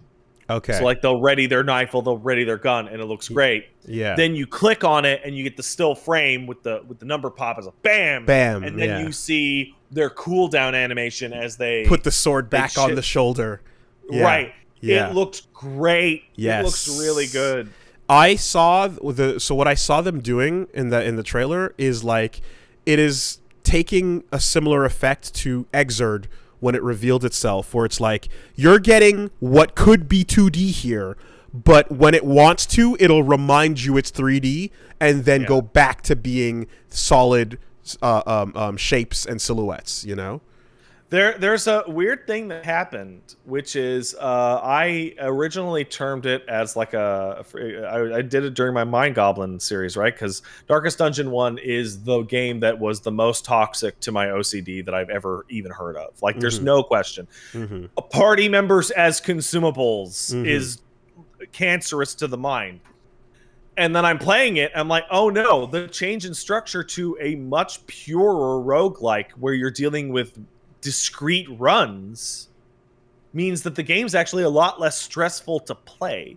It's like stressful in the, oh no, it's going bad, but it's not stressful in the way that if a Darkest Dungeon series of events go bad, you actually feel yourself being pushed into a hole that you might not be able to get out of, because you go, oh, I'll just start a new run. And it's not 22 hours to get up to where you're at. Okay. So a massive part of DD1, of course, is stress management through the church, through the bar, through the fucking hooker den, through the you know, what, like, do you, and you lose them for 1 or 2 weeks sometimes, depending on the activity. So the current status of that is actually pretty simple.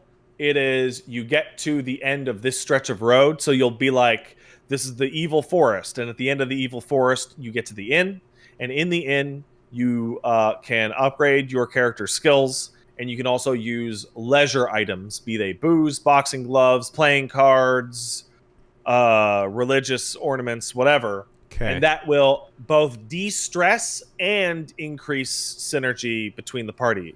And those are bought or found items. But you no longer lose that party member for a period of time to an activity. No, you lose the cash you spent on that item. Okay. How many currencies are there? There's a bunch. There's a currency that's just for trinkets. Yes. There's supplies. Trinkets and baubles. There's supplies that is. Well, when I say trinkets in this, I mean accessories for your character. Yes, for sure. You equip them, yeah. There's supplies. There's the trinket currency. There's one that's antiques. for a special vendor, I think, and I can't quite remember. I want to say there's at least 3. Because there used to be 4, and you could exchange between them at different exchange rates. And then you'd need combinations of them to, you know, upgrade abilities or teach new things or whatever the fuck, you know? So I know this is a bit more about the presentation, I guess, is that Darkest Dungeon 1 has I do know what happens in that game, and it's a very bizarre ending. But it's like, even the best you can do is still kind of ass, all things considered. Dismas is alive, so the events of Darkest Dungeon probably were like a victory in that game's context. But upon leaving the hamlet, like the world is over. Like it's the Hamlet's problems as far as the eye can see in every direction. And Okay. so Darkest Dungeon 1, I remember fighting cultists in the early game, and they were cultists, they were assholes, right? Mm-hmm. And apparently near the end of the game they can start to float and get tentacle shit and stuff like that. In Darkest Dungeon 2, they are starting out floating, crackling with evil energy, tentacled, mutated out. Apparently, some of the cultist bosses from the first game are now just regular enemies. Like Okay. it is a problem. It is way worse as a state of the world than it was in the first game, which felt like more contained. Mm-hmm. Are you still seeing the like enemy types that are like that certain units are effective against, like the rats and zombies, undead, fishmen, and Lovecraftian types? So I'll tell you what, I saw more enemy types in the 3 or 4 hours I played of Darkest Dungeon 2 than I did in like the 20 that I spent trying to play the first game. Whoa, okay. Like every single area has like an entire different enemy pool to draw from.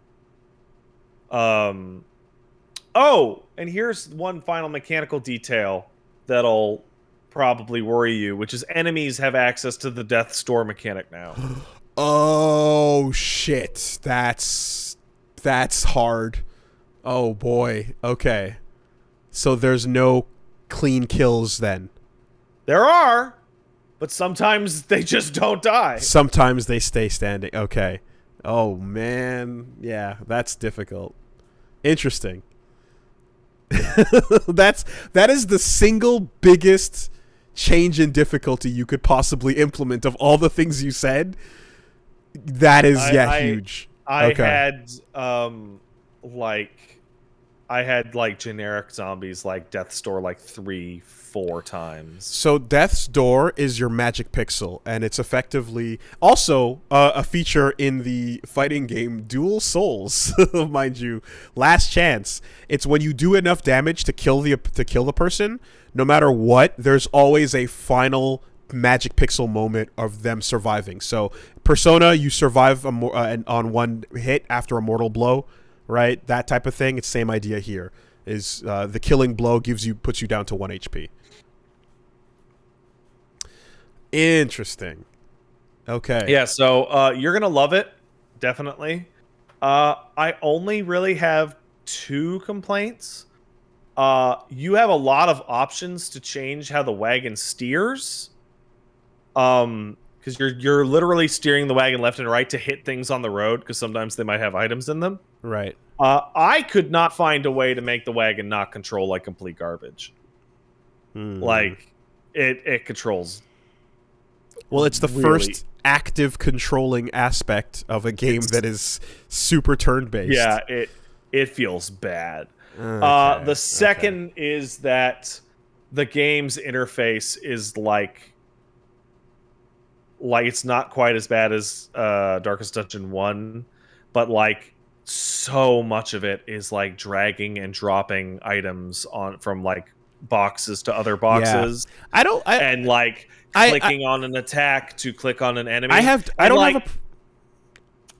My problem right now is that they say use 1, 2, 3, 4 to use your regular attacks, right? And then click on the enemy. 5 and 6 don't work, even though those are buttons that would correspond to real attacks on your character's bar. Okay. I want more shortcuts on my keypad at least. So that stuff that's early access sounding, you know what I mean? But I don't mind the Darkest Dungeon UI, but it is cluttered as fuck. Yeah. It is very cluttered, but the fact that it's mostly touch based made me like wonder. I was like, they're porting this to Switch or console. how the fuck you gonna select things with a D-pad and a controller and it like eventually, you know, I was like, okay, I figured out how they did it, and there's no way to get it super duper smooth.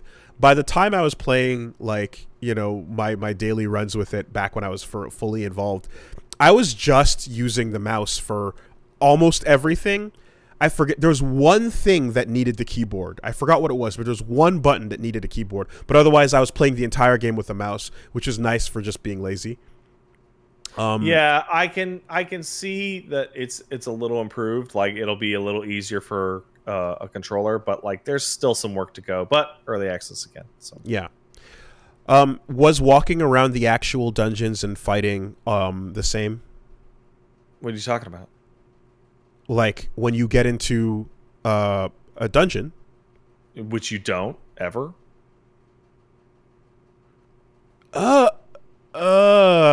It's not wagon into dungeon into No, wagon? the wagon is the dungeon.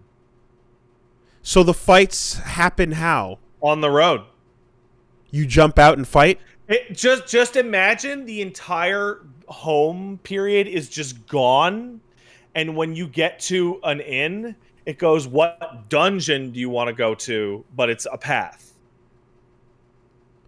Okay. And so instead of going like a square dungeon and moving yourself away around, it is a Slay the Spire style like series of branching paths all the way up where fights happen on the road. Okay. Right. Okay, Slay the Spire. Got it. Yeah. I missed the part where I thought you were. I thought with the Slay the Spire reference, I thought it was like the wagon gets to a cave. We get out and we walk into the cave, and then there's a room that is the wagon movement stuff is like a direct replacement to the dungeon. The only thing that even approximates that is that you'll find what the game calls a dungeon, and it'll be like a keep or something, and all that is 2 fights followed by a boss fight that are all optional. You can just leave it. Okay, so no more like you find a weird abattoir. Do you cleanse it? Do you touch it? Okay, that is there, but instead it's the path to your left goes to help some people. The path to your forward gets a shrine of recollection. The path to your right has a little mini boss area. Which one do you want to pick? Okay.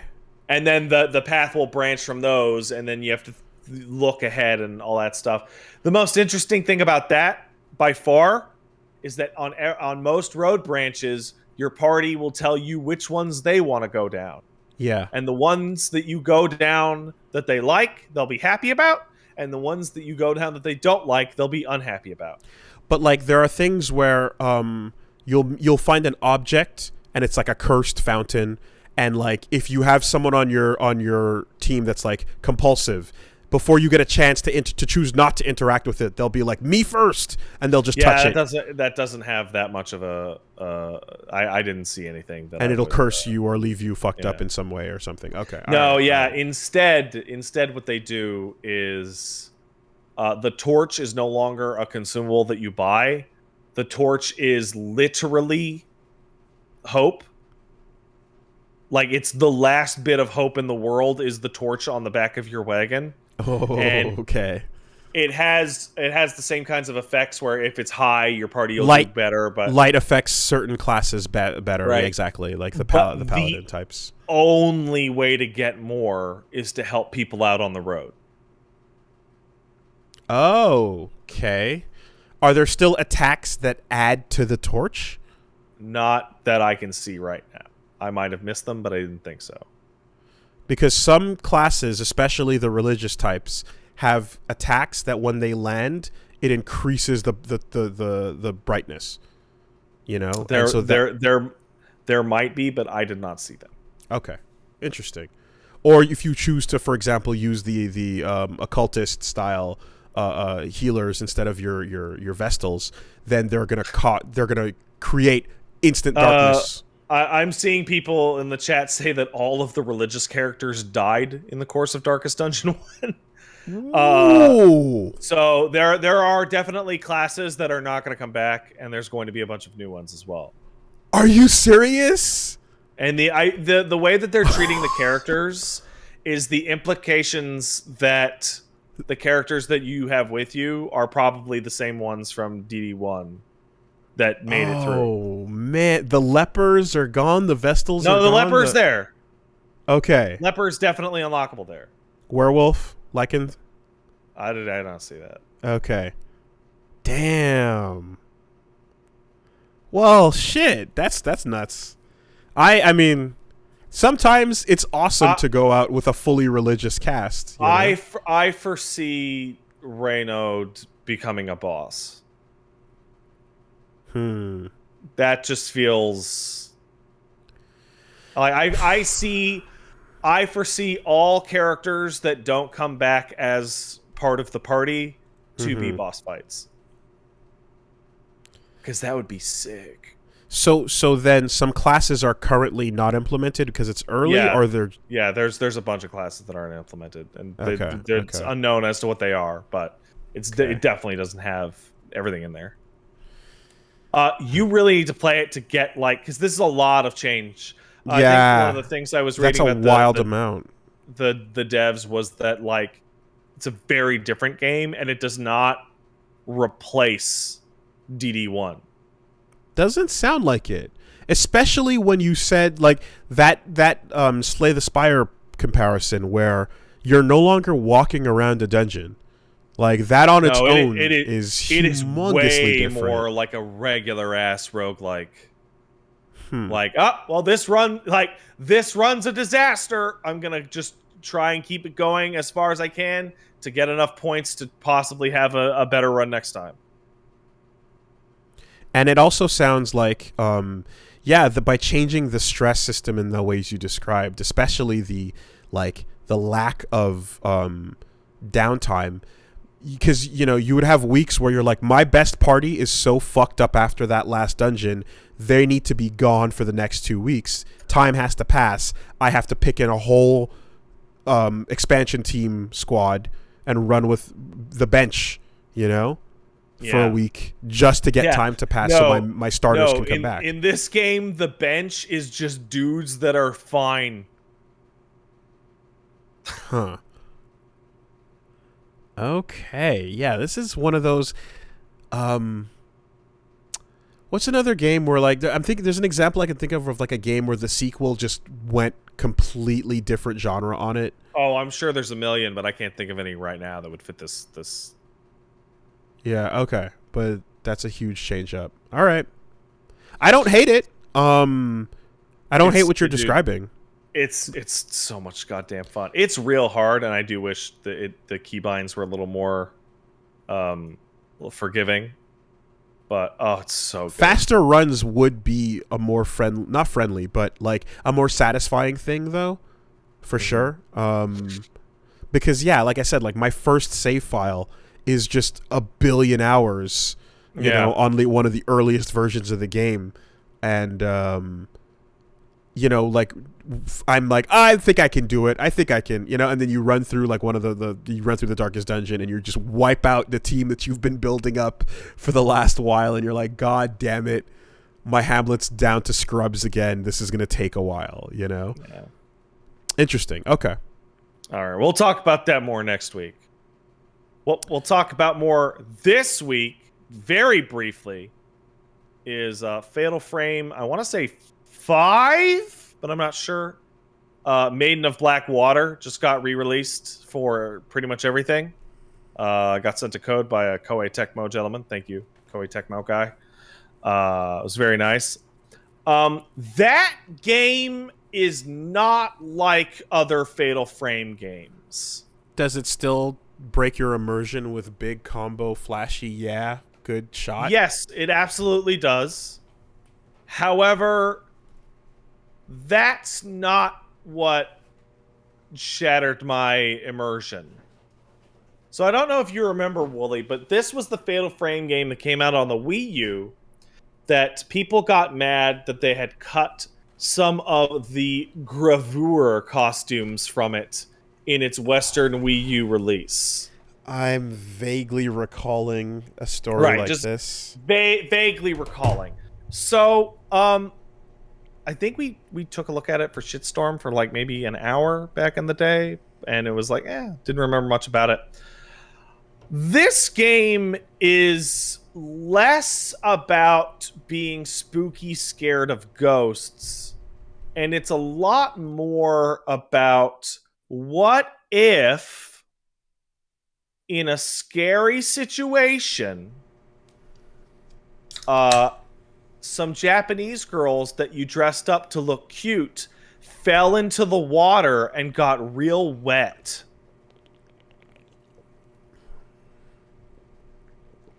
Are they scary anime titties? The girls or the ghosts? Yes. Yes. Okay. So the tutorial has a girl stand up after falling into water for no reason in a white shirt that you can now see through. And I made an offhanded, haha, it's like we're having a ghost wet t-shirt contest. Only for big titty ghosts to also rise out of the water in white robes. Yeah. And like all the cutscenes and all the framing is like, what if this cute girl fell into the water and got all wet? Well, Wooly, let me ask you a question. What do you think happens when your scared anime girl falls into the water and gets all wet? Fear boners. Close. No, it'll increase your wetness meter, Oh, which hangs out in the bottom of right of the course. screen. Yes. And your girl's wetness will determine how dangerous ghosts are. The wetter you are, the scarier the ghosts get. The ghosts are, yes. And then you finish your mission where you take pictures of the ghosts and you get your ghost shots, and that's the same as it's always been. It's a lot of fun. And then you use your points, and you can use your points on upgrading your camera, or you could buy a cute outfit for your girl. You could. Can you get outfits that are more wet resistant? No, but you could put them in a bikini. Feels like that'd get them even wetter. It does. And the part that threw me wasn't even that. It was like, okay, this game is clearly somebody likes seeing cute girls getting splashed with water. That's like overt. It's like watching a Tarantino movie and you're like, okay, dude, we get it. We get it about the fucking feet. All right. The part that got me was that when I discovered that you're constantly picking up notes and, you know, reading ghost spooky stuff. And it's about a cursed mountain in which people get spirited away because history, it's ritual of sacrifice. Yep. And I discovered that, like, with the exception of maybe 5 out of the 60, 70 notes I picked up, all of them were, oh, man, I'm feeling weird. I wonder if that ghost is affecting me. I'm thinking about committing suicide. And then you'd pick up the next note. It's like, I'm going to go to that next part of town where the sunrise is really nice. And I'm going to commit suicide. And then you find the third note. You're like, I'm at the spot where I'm going to commit suicide. I sure do want to commit suicide. And then the ghost will commit suicide in front of you. And then you'll fight a boss fight against the ghost. And then you'll pick up a note going, I can't believe I'm going to commit suicide, but it'll be much better now after I've committed suicide. Wait, the ghost commits suicide? Yes, the ghost commits suicide. And and then you're hanging out, and there's the one male player character that you can play with. But don't worry, he's hanging out with the cute girl that wears the tie, so that you're not gay for playing this section. It's okay, the girl's there. Oh, okay. And the ghost looks at her and says, you should commit suicide. And she goes, I can't believe I'm going to commit suicide. I'm going to commit suicide. And then you have to fight a boss fight against the ghost so that she doesn't commit suicide. And then right when I was at the limit of my I can't believe you committed suicide levels of notes, I loaded it into a cutscene in which the first 2 words were suicide, huh? And then I turned it off because I couldn't handle it anymore. It's just like the only way for ghosts to kill people in this setting is that they force themselves to commit suicide. So every note you read is, I suddenly feel like I'm going to commit suicide. Like, that's it. There's no secret. There's no history of the cult. It's like, boy. So I sure would like to commit suicide right about now. Once the wet ghosts commit suicide, once the wet t-shirt ghost commits suicide, they'll make you get wet and commit suicide. But then does a big text prompt pop up flowery that says "Nice shot"? No, that's when they are coming at you and the cursor turns red because they're in the middle of their attack, and you hit them and it goes fatal frame because you hit a counter shot, and then you get the points because you got the fatal frame. Pat, I have a serious question. Ask me your serious question. Dead serious. Ask me your dead serious question. Why is anyone still talking about this franchise? Fatal Frame 2 is one of the best horror games that ever came out. Really? Yep. Okay. Fatal Frame 2 is terrifying. Okay. And it is wild that it's terrifying because it still has, like, you shoot a ghost with a camera like a fucking light gun game, and it says ghost shot 100 points. Okay. It's that good. Okay. Has anything since that one been good? No. Well, 3 was like, okay. And 4 was like, okay.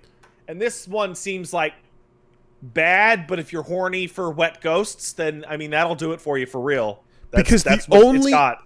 Because the last time Fatal Frame came up in my periphery was when the movie came out, and all I heard was how annoyed everyone was with the movie. Yeah, well. There was a movie, right? Yeah, I don't know. Some twins jumping really in a well. Good. 2 is good. That's the answer. 2 is really quite excellent. That's why people talk about Fatal Frames. Okay. And I guess it sold enough because it was good to keep everything else going. Yeah.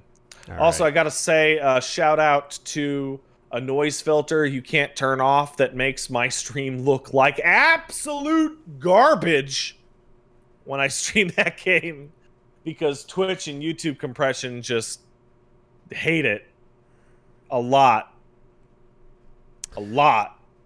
All right. So Fatal Frame 2, Fatal Frame 3, The Tormented, Fatal Frame Mask of Lunar Eclipse, Spirit Camera Cursed Memoir, Project Zero 2 Wii Edition, and then Maiden of Black Water. Yeah. Okay. That one's about getting wet.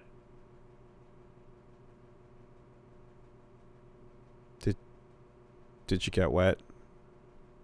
The meter said I got wet. Is the wetness, is the detail on the wetness well done?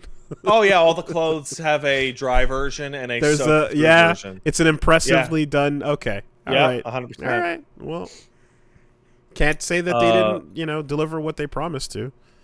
If you want to think about shooting ghosts with an admittedly very fun camera system and see a bunch of cute girls get wet, you can check out Fatal Frame Maiden of Blackwater.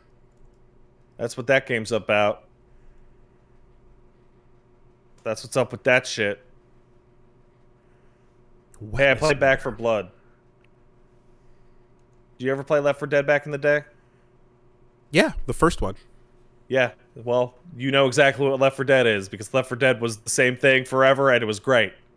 Back 4 Blood is by the same devs who made Left 4 Dead, and it looks like Left 4 Dead, and it is not Left 4 Dead.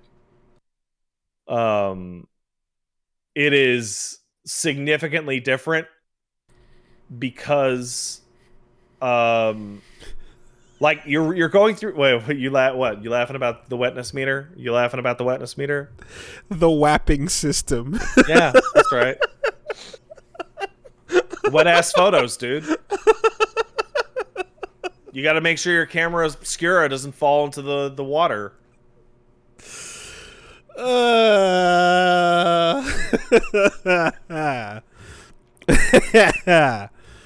right. Okay. Mm-hmm. All right. So Back for Blood, right? Hey, guess what? A bunch of zombies are going to attack you, and there's the director that tells the game whether or not they should attack you in a big horde here or there or whatever. That door has an alarm on it. That car would explode. You get attacked by a special infected. It's like a big ogre. It's like a tank. Yada, yada, yada. Similarities, right?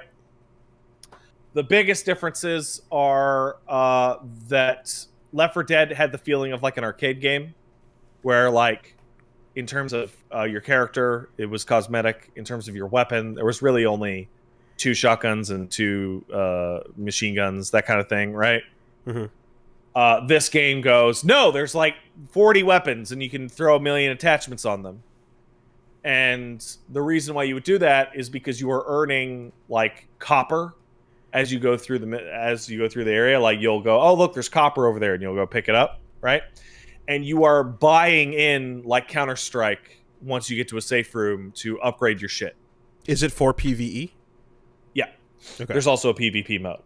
So, for example, weapons have rarity, tiers, strength, etc. So, oh, look, I got 1,500 copper. That means I can buy an upgrade to the party to increase the team's health for the next stage.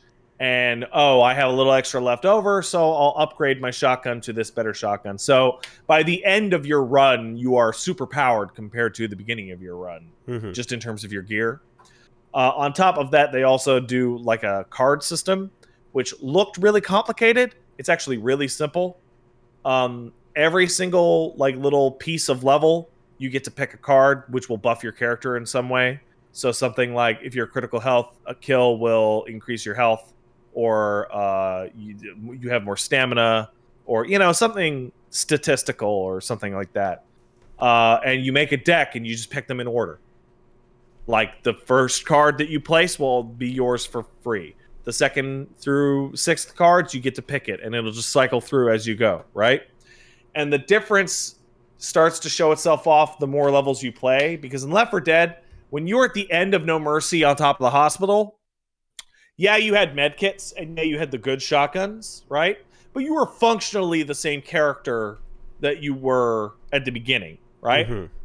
If you have earned a lot of powerful melee decks and stacked your cards right and got a good machete, by the end of the act, you are holding down the trigger and your character is swinging 5 times a second, and killing a zombie will regenerate their stamina, and they have extra damage on their melee swings. Christ. Okay. So you become a blender. Yeah, okay. Or headshots will cause monsters to just drop ammo. So just grab the highest powered weapon you have and just roll right through them. Is Back for Blood part of Left 4 Dead? No. Okay. It is its own thing. It is not related. It's Turtle Rock, it's really though, good. right? Yes, it is Turtle Rock, but they're not associated with Steam or Valve on this. It's their own thing. Okay, got it. It's their own IP. It's great. On the downside, the story's like serious, and it's like, come on, like it's stupid.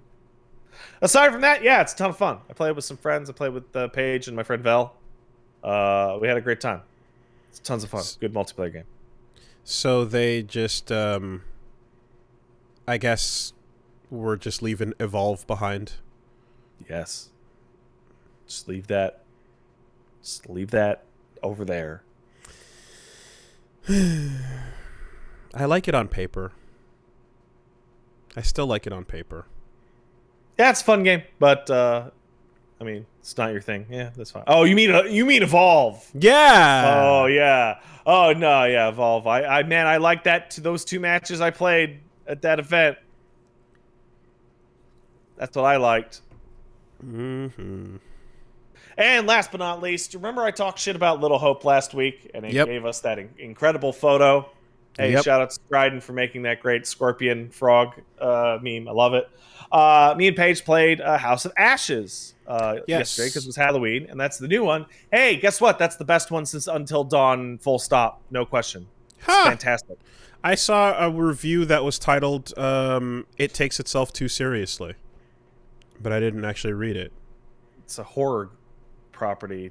But yeah, it takes it exactly as seriously as the others. Yeah, that was just a headline on something. It's just way better.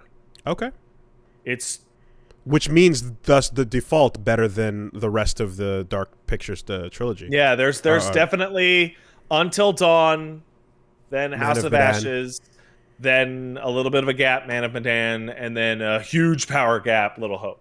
Okay. I also found out that they were all directed by different people within the same team, which is why they all kind of turned out a little bit different. Writing, though, what about the writer? That's what you got to figure out. I don't know about that, but the writing's way better, and it's a much more interesting setup. Finding out who wrote each episode, as well as who directed, is that's the key. It's really good. Unlike last week, I have nothing to say about House of Ashes other than it's really good. So you should go check it out if you are interested in that kind of game at all. At some point, they're going to put out a bundle. Yeah, that point was like last week. Okay.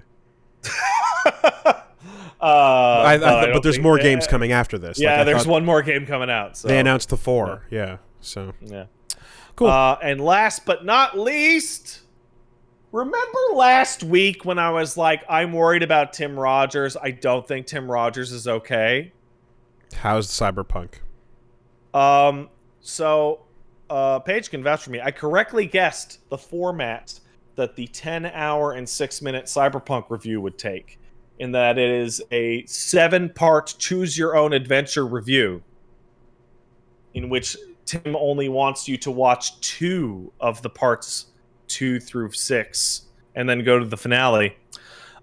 He live streamed the first part of it, where he started with a fake apology for stealing everyone's money and not making the Cyberpunk review, which went on for like 15 minutes about how terrible he felt that he didn't in fact make the Cyberpunk review at all, and he felt so bad about it that he just whipped up a little 10-hour video just that morning to show to everyone.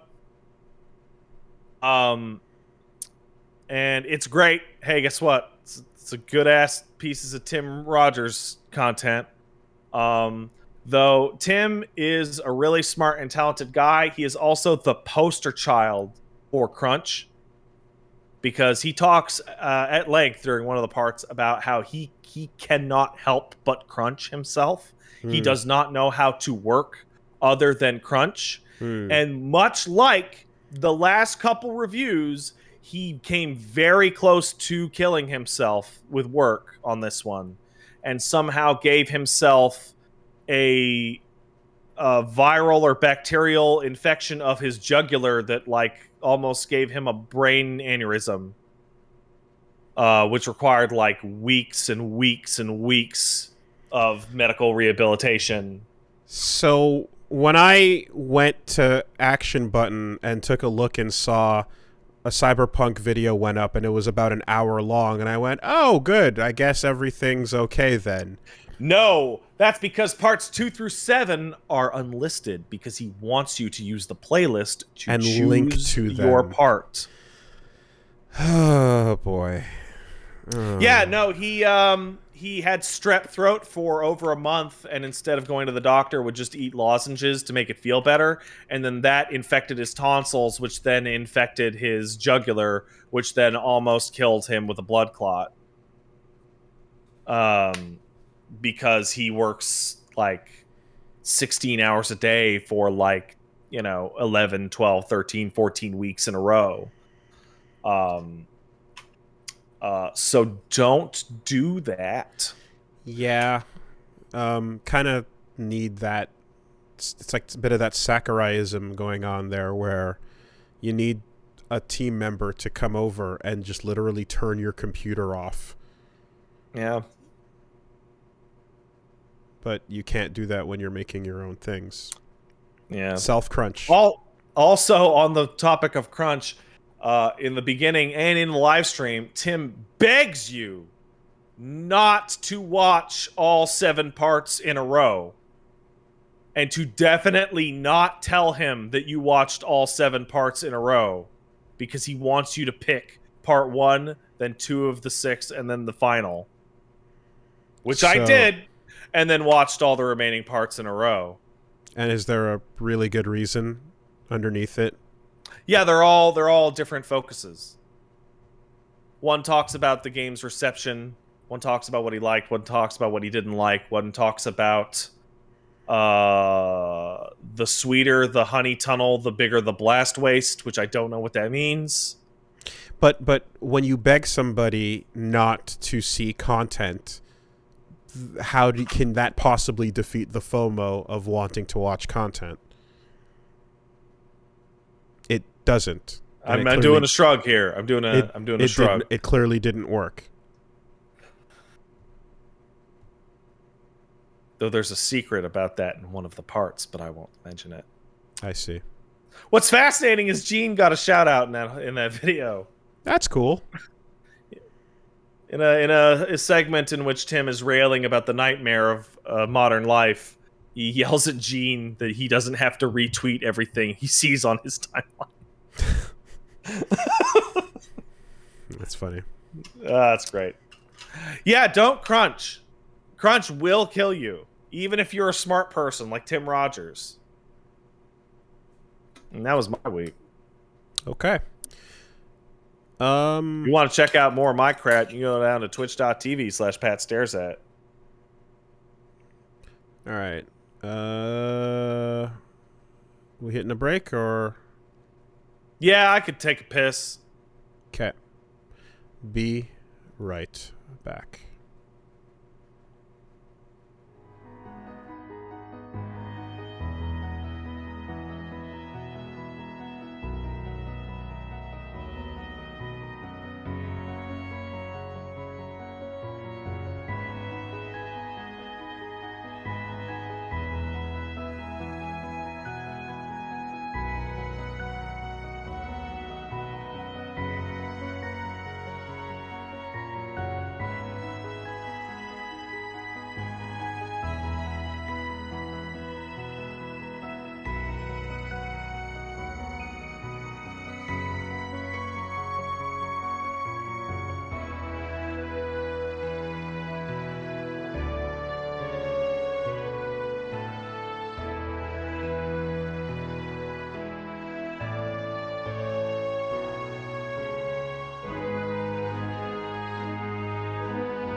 Alrighty.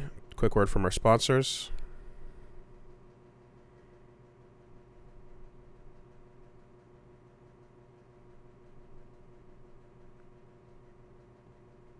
This week, the podcast is sponsored by ExpressVPN, who are out there to help you watch whatever the fuck you want to watch, regardless of where you're standing, sitting, or logging in, on whatever device you want to log in on. What's the analogy here? Using the internet without ExpressVPN is like walking your dog in public without securing them on a leash. Most of the time you'll be fine, but what if one day it wanders a bit too far and gets dog-napped? Is that written down in the copy? Word for word. I'd fucking freak out. I don't want that to happen. That's pretty dark. Yeah. What the hell? Well, anyway, every time you connect to an unencrypted network, you know, hotels, airports, cafes, etc., your shit ain't secure, and anyone on the same network can steal your personal data, financial details, passwords, all that. It doesn't take much technical knowledge.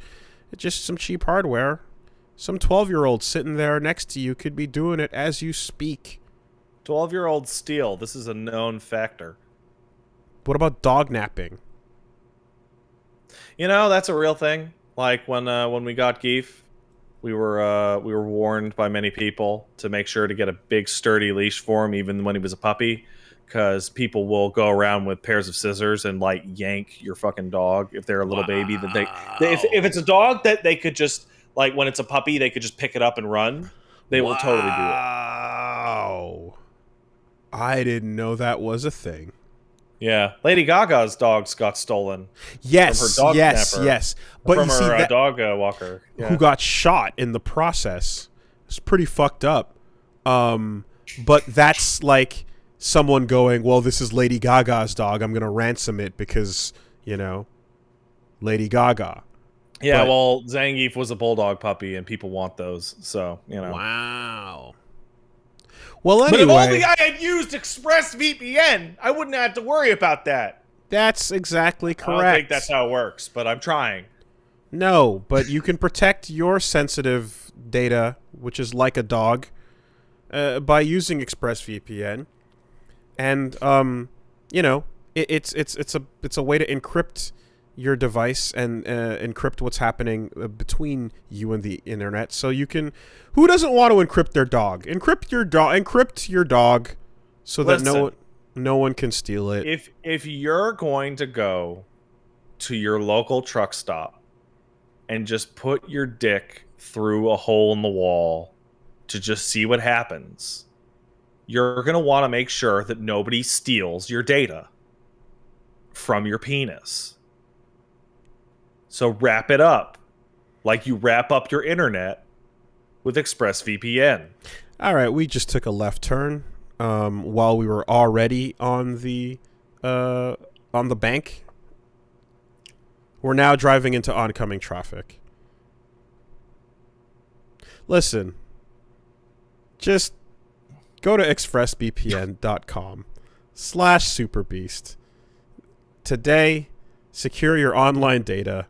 That's expressvpn.com/superbeast, and you'll get extra 3 months free. That's expressvpn.com/superbeast. Do that so we can stop talking about this and just let you know about the good product. So go check them out. The less improvising, the better here, folks. I love you, ExpressVPN. Wonderful. Up next, we have got a sponsor. HelloFresh is here this week as well. Here to talk about the food being healthy and delivered to you. The absolute state of our willingness to prepare meals and to actually try and cook is at an all-time low. But I am way more willing to cook for myself if a nice person makes pre-portioned pieces and goes, put this in the pan, so I don't have to go to the grocery store and figure that shit out by myself, because I'm an idiot. Well, professional chefs have gotten together to figure it out exactly for you. And you've got 50 menu and market items you can choose from every week. All the different diets you can be going through: regular, calorie smart, vegetarian, gourmet options, all the variety. And you don't have to think about it. You just get the things. It's pre-measured, pre-weighed, and you mix them up, throw them together. You feel accomplished even though you did not do shit. And in addition to that sense of accomplishment, you're getting something that tastes great too. Feels good. Feels good when you eat something that tastes good. It's not just for meals as well. They've also got add-ons you can check out for breakfast if you want some desserts. They got seasonal snacks. Apparently, that includes Pillsbury pumpkin cookie dough. If you want to go in that direction, you got options. I do want to go in that direction. Well, that's what's up. Pre-packaged, ready to go for you. No planning necessary, and you are getting a can't beat value, since everything you're overall, even at full price, you're getting 30% cheaper than grocery stores.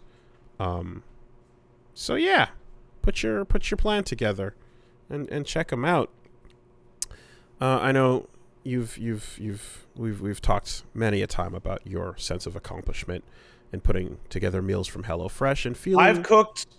I am an idiot, and I didn't know how a dishwasher worked a couple years ago, and I was able to make a good meal with HelloFresh. So go to HelloFresh.com/SuperBeast14. Use code SuperBeast14 for up to 14 free meals and 3 free gifts. That is HelloFresh.com/SuperBeast14. And if you use code SuperBeast14, you're getting up to 14 free meals and 3 free gifts. Check them out. It's America's #1 meal kit. Thanks, HelloFresh. Thanks, HelloFresh. And last but not least, this week, we've got a new sponsor. New sponsor. Oh, yeah. This week, the podcast is sponsored by LeBron James. What? It turns out that King James is a fan of the podcast and has decided to come in and say what's up, or indirectly, with Calm. Calm is the name of the application we're here to talk to you about. But it's heavily, heavily involved with LeBron James. For example, do you know what it takes to make LeBron James King James? Sleep. No. Sleep is his superpower. Calm is the #1 app for sleep and meditation. And they've just teamed up with LeBron James to help you activate the power of sleep. You know? I could go for some sleep. Yeah. When it comes to athletes, everyone thinks about the physical fitness, but no one thinks about the mental fitness. And that's where Calm and LeBron can help out. So sleep is a very important thing that I can say we neglect quite often. And that's why Castle Super Beast will never be like LeBron James. But we can introduce ways of improving that process. Like, for example, using meditation and sleep stories. Actually, so basically it's an app. You use it, it helps you with focus, it helps you with going to sleep, and it helps you with meditation practices if you're getting into that.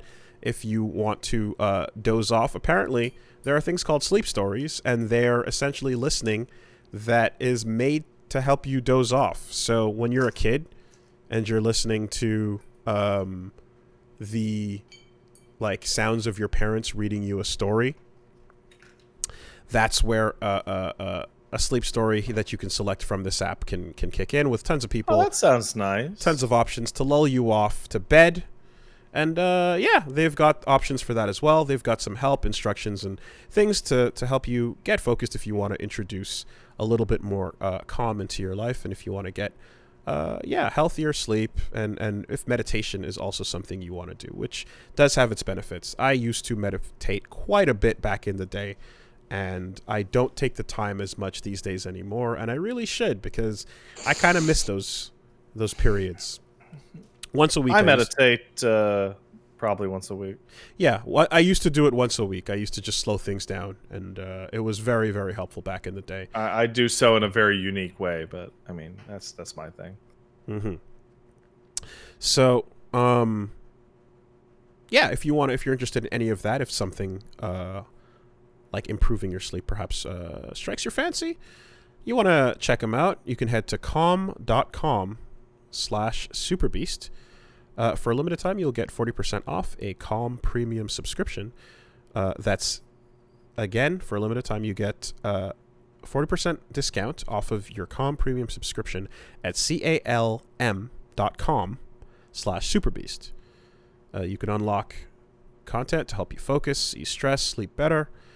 Again, that's calm.com/superbeast. Thanks, Calm. Thanks, Calm.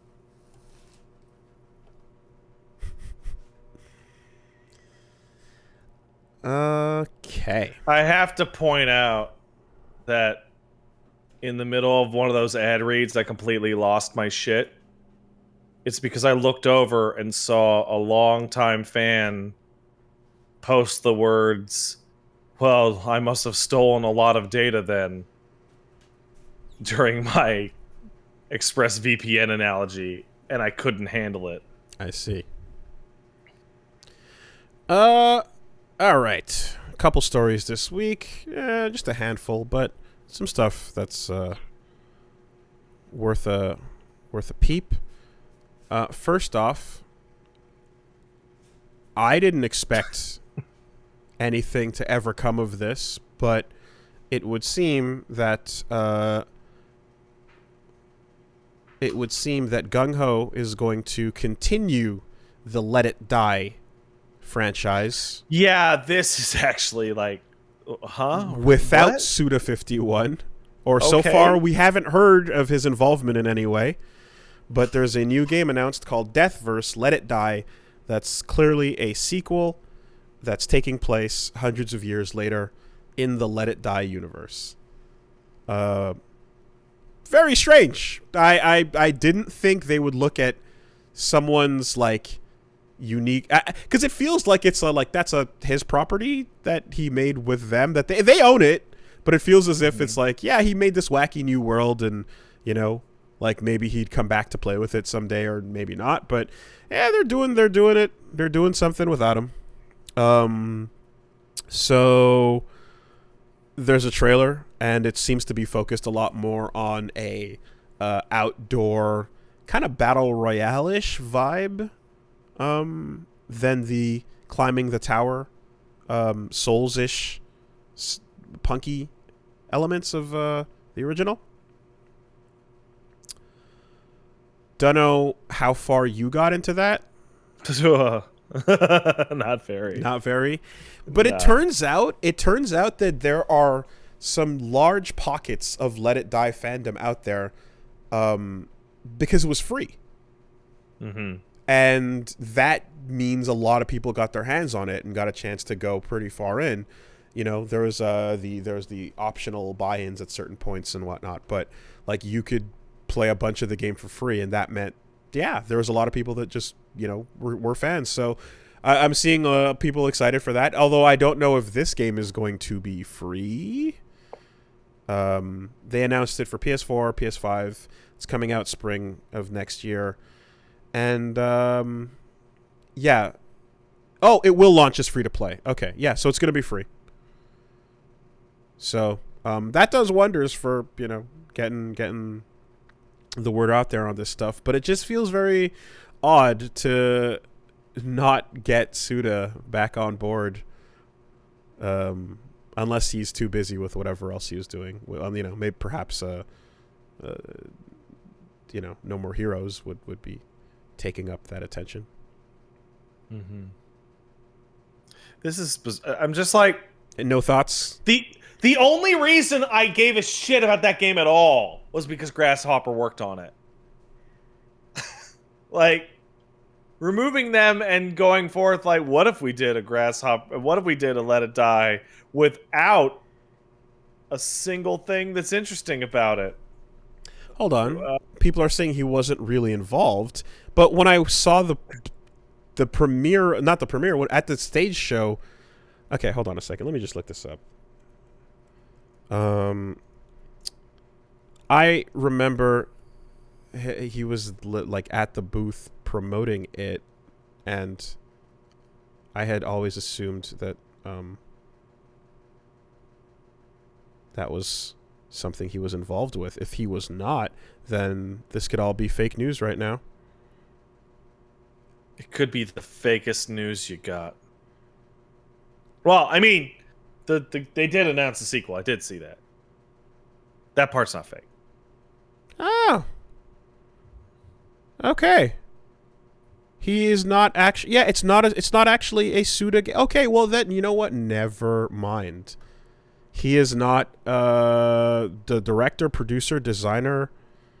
He's not. Yeah, he was just a part of the promotion. Then you know what? I'm gonna go back in time and still not care about it. Okay. But hold on a second. Wait. Pause.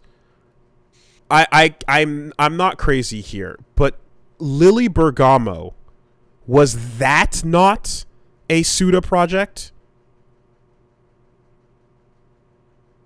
Was that am I like? Do you remember the timeline on this on Lily Bergamo? Oh God, no. Okay. He talked about it, and then it fucking never came around for a year, and then it's like, it's Let It Die. Little Die's happening. Yes, exactly. Okay, so stop it. Here's the story. Lily Bergamo was a game that was originally supposed to be a Suda 51 game that was announced years ago, way back when.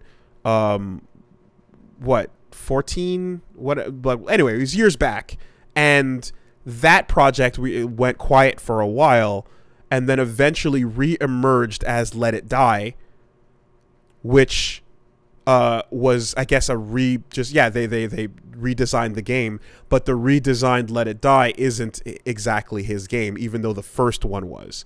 So he was still associated in with the original, and he was around for the promotion of the new thing, but the new thing is not his work. That's what happened. So now the connection is there because you think of Grasshopper, and I think of, the promotion, and I think of the fact that it was originally going to be one of his games, but then it turned into something else. That's okay. I got it now. There you go. All right. Why all this noise about Let It Die now if no Suda 51? It was the original project, but then it its own thing. All right. Well, anyway, Deathverse Let It Die got announced, and then they're doing that.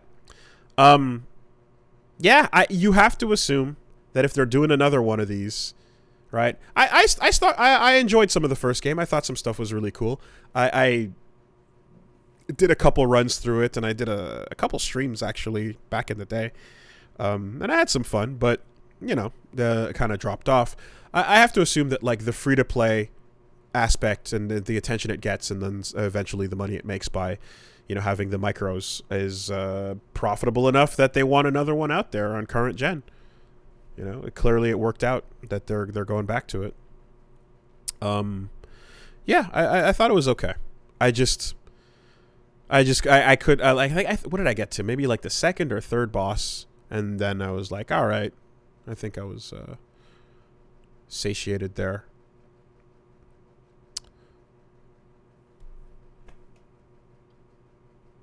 All right. Okay. Absolutely nothing. No problem. Dude, I got nothing. No on this, problem. dude. Moving on. I have zero thoughts in my head about this. Moving on. Like it's one of those games that like I saw it get announced, and then I like turned my head and deleted from my brain. Sure. All right. Shoji Meguro is leaving Atlus. which was a way bigger piece of news until you click through the article and see that he's going freelance, but he's going to still keep working with Atlus on Atlus games. And you're like, oh, thank God. What the fuck? This means they changed the headline. Oh yeah. Hold on a second.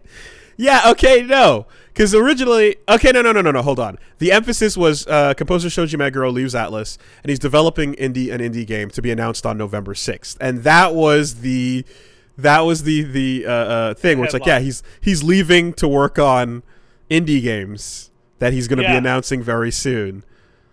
And now, yeah, Meguro to continue working on Atlus titles. Well, all right. I got just fucking... means other games can also have Meguro soundtracks. Jesus That's all it Christ, means. It's great. Guys. This is good news. They made you think it was bad news, but in fact it was good news. Why would you bait? Why would you bait? Fucking... Okay, well, anyway, nothing then. I was like, oh shit, P6 is gonna have to get a completely different soundtrack, and they can never ever use jazz again because jazz was invented and dies with Shoji. So it's really weird because you see the Cowboy Bebop trailer come out. Mm-hmm. That has jazz in it, which is apparently from the original Cowboy Bebop, which is impossible because jazz was invented a couple of years ago with Persona 5, but Cowboy Bebop came out before Persona 5, so what the fuck is going on? Well, what's going on is you literally repeated the exact same joke the next week, and I was just making a quick reference to that joke as we moved on to the next story, but instead you took it as a cue to literally just repeat the exact same joke verbatim. It's better the second time. Congratulations. Some people could have missed it. All right, so we got that going down. What else have we got? I'm surprised that this carried as much news, but there's an article on just about every news site about the fact that Bloodborne demake has a release date. The Bloodborne demake is coming January 31st, 2022 to PC, of course. And there's a trailer and everything you can check out. And it looks fucking great. It looks so impressive, dude. That Twitter account is a really fun follow because, Lilith Walter has been posting just awesome footage of, like, boss fights and, like, cutscenes and, like, world design and all this stuff. And it's like, yeah, man. Like, hearing the demade version of the music, seeing the demade version of, like, Gascoigne and just all this shit, it looks so fucking cool. And there's no possible way a PS1 disc could have handled this large of an area, this many assets on screen at the same time, this quality of, like, voice and like, yeah, it's like, it looks like the fidelity, but it is like a Shovel Knight in that you're cheating in displaying way more power than the original could have. But it looks fucking cool. Check it out. Bloodborne PSX. Bloodborne made it to the personal computer, everybody. It did. It did. And so far they're letting it happen. Yep. Like, literally an announcement for the release date of this fan game property, and it has not been disturbed by Sony or by FromSoft. So there you go. Fuck your God of War. Here comes Bloodborne PC. Get out of here, Kratos. I got blood to smell. We've also got less of an announcement, but more of just something that Nibelian noticed looking through Capcom's integrated report. Mm-hmm. There was some information that came out. One, they considered Resident Evil 3 a hit. Yeah? Pragmata's making steady progress, has young talent working on it. RE engine continues to evolve, and most importantly, free additional DLC will be coming to Monster Hunter Rise and Resident Evil Village. Could you read me? This is an internal. Just what is the source of this part with the Capcom.co.jp. Yeah. With an English document that you can click on and read. It's a PDF of their annual integrated report, what they would release for shareholders to read of how everything is doing. Oh, okay. It's the share. Okay, got it. Yeah, okay. Because when you said that RE3 is considered a hit, my brain exploded with the fact that the development teams in Capcom definitely don't consider that game a hit. And it caused, like, a bunch of teams to get shuffled around as to what they're working on. Well, but financially, I guess it was. As far as getting investors on board is concerned, they do consider it a hit. That's great. Yeah, and if you do decide to look at the report, of course, you're scrolling to about page 48 to get there, past all these charts and corporate value, income increases, and such. You can check it out. So yeah, they've got basically free DLC plans coming for those games. No details on what that will be, of course. It's really weird they didn't just say, hey, there's RE8 DLC coming out like as soon as it came out, because like that game smashed. So apparently, that game crazy good. Apparently, they just started working on it. Oh, well, that's nice. Yeah. So that's the other thing I read in an article here that indicates that work has just started on free DLC for both of these games.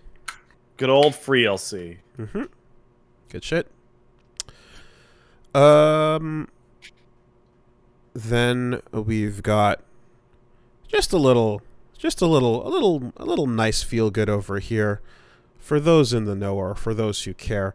But Rage of the Dragons is in fact getting a re-release, and we saw a company had picked up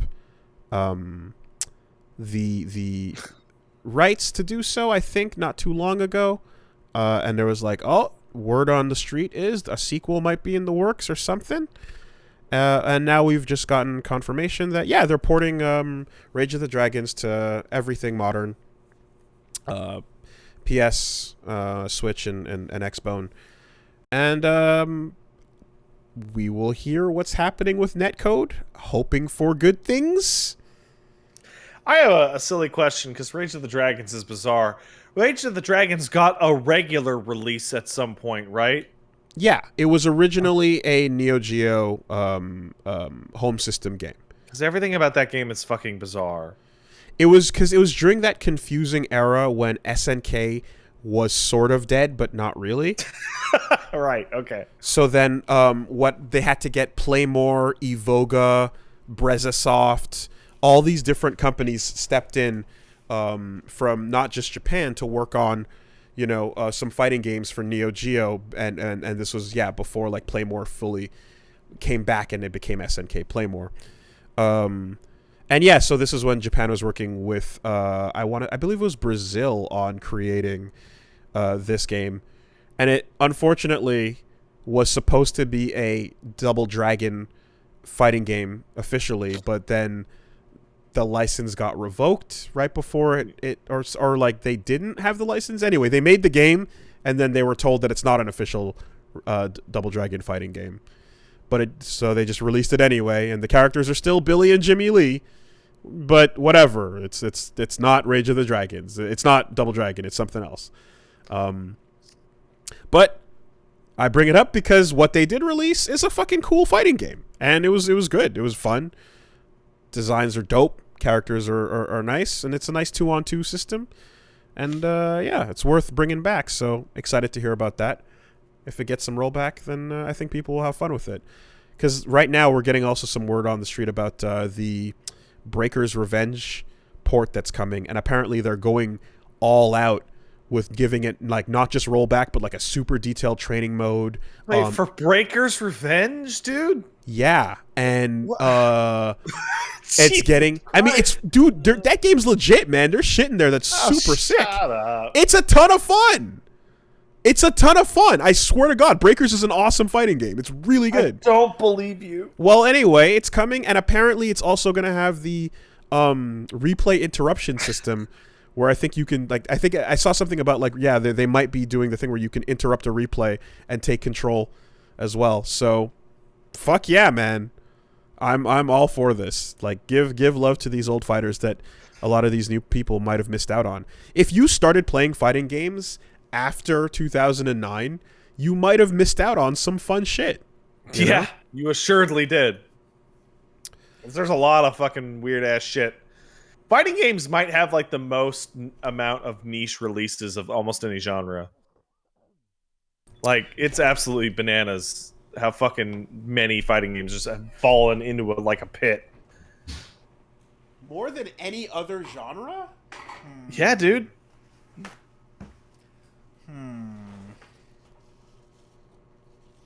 Oh, well, I mean, wait, shmups exist.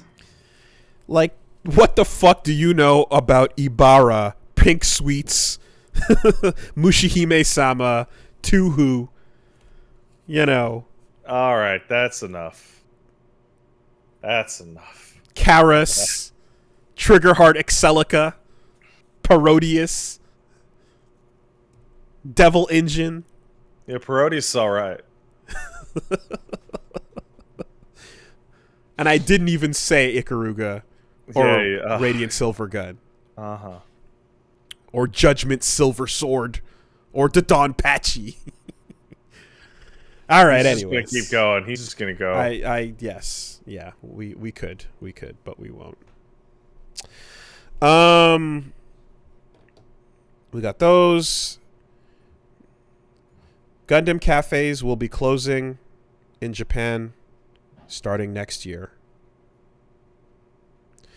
The pandemic has forced a change of hours and operating times, and while they did not specify a reason, it seems as if they're just not getting enough attention to keep them open, and they will slowly be closing the various Gundam cafes at different dates, and it sucks. So you're going to lose the Akihabara, you're going to lose the Osaka, the Odaiba, the Fukuoka, and eventually they're going to keep the Yokohama Satellite 1 open until about March, at which point then that will shut down too. It's going to be weird to not have... I mean, I assume they'll probably just keep like the little trailer shop open, but the Odaiba one, it's like, that's where the fucking Gundam statue is. Like, to not have a merch store there open, it seems a bit weird, but I guess it's just the cafe element they're closing, and they'll just keep the little merch hut. What if they put the robots in cute little dresses? They already did that. Oh, did they already do that? Yeah. What if they put another cute little dress on top of that? That might get some attention going. But in the meantime, you know, end of an era. That being said, they did say that they are trying to plan what they're describing as a new place for communication of Gundam fans. So they might be closing all of these and might announce some other single location for people to meet up and, you know, and be Gundam fans. I'm sure there'll be another location that people can come hang out, talk about Gundam, and all collectively miss the point together. I'm sure there will.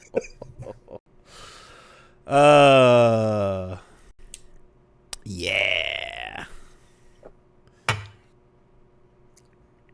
They're the ones that they started the Neon Genesis. They invented it. The moment that anime changed, you know.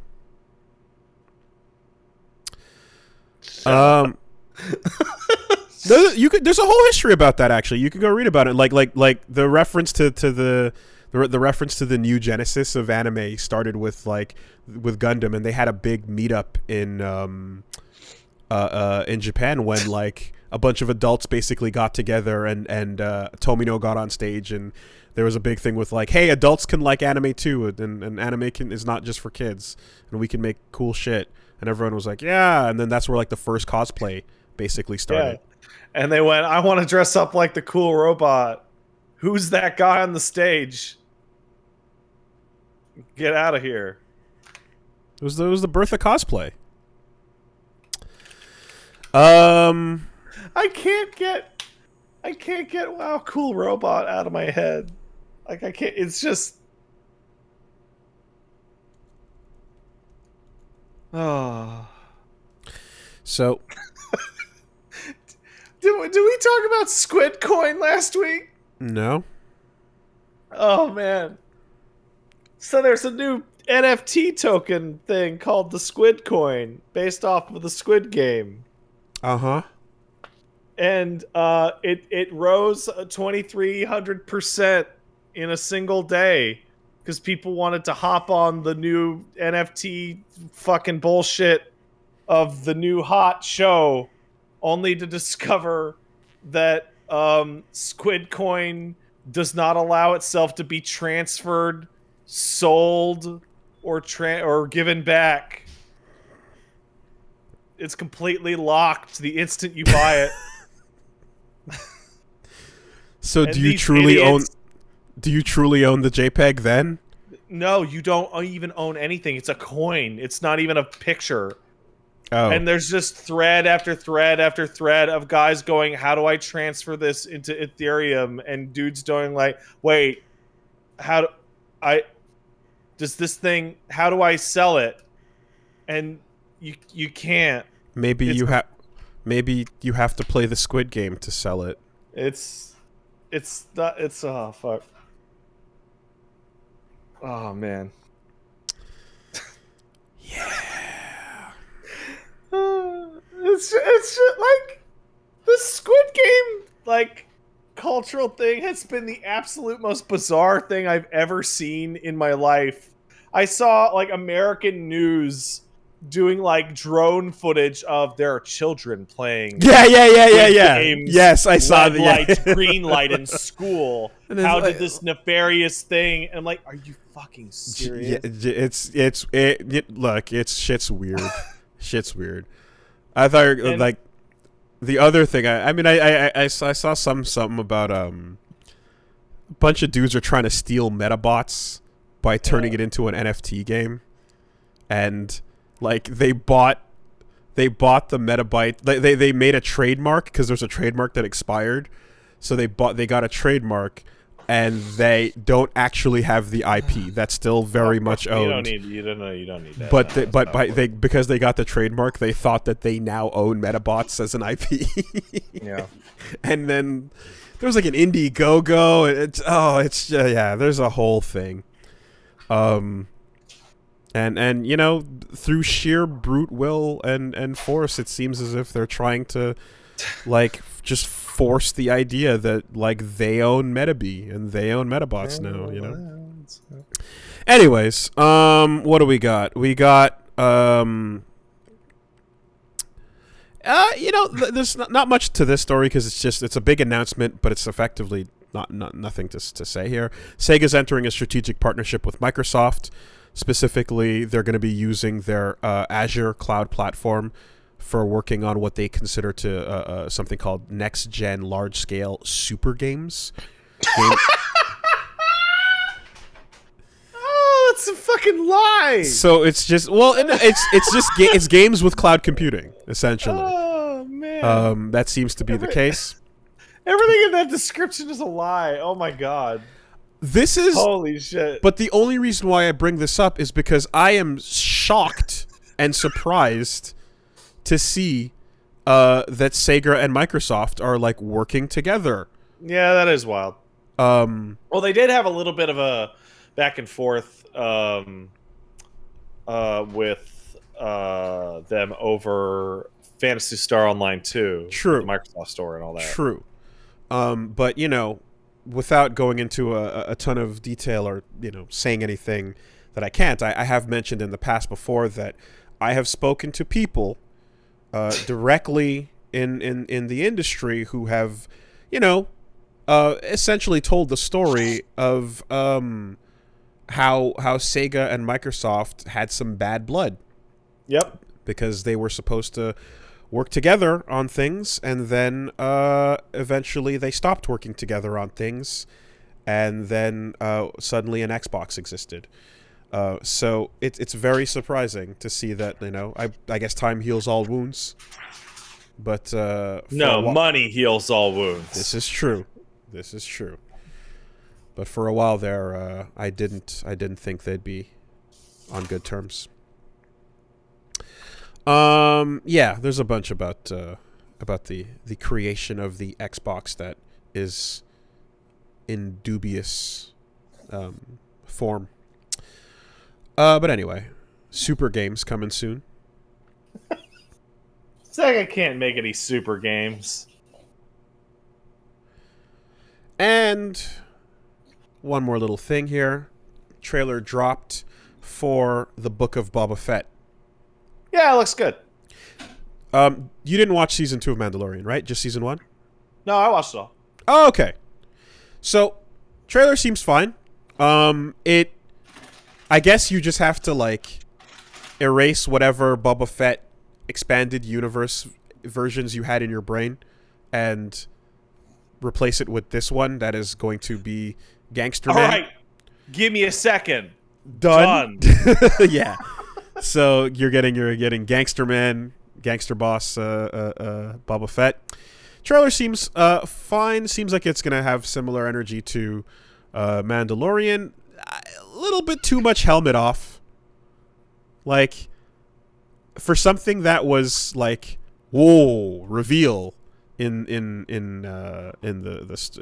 this what we just watched. I feel like about half of that trailer is helmet off. Fett. Yeah, well, actors. Yeah, exactly. Not everybody can be Kyle, Mr. Urban. What's his name? Sorry? Kate Urban. Oh, Kyle yes. Urban. Judge Dredd. What's his name? Kyle Urban. Yeah. Not everybody. Carl Urban. Not everybody can be Carl Urban. Yeah, and that sucks. I wish more people were. Because it's not that it's Mandalorian, thus it's by religion and creed that this helmet never comes off or anything.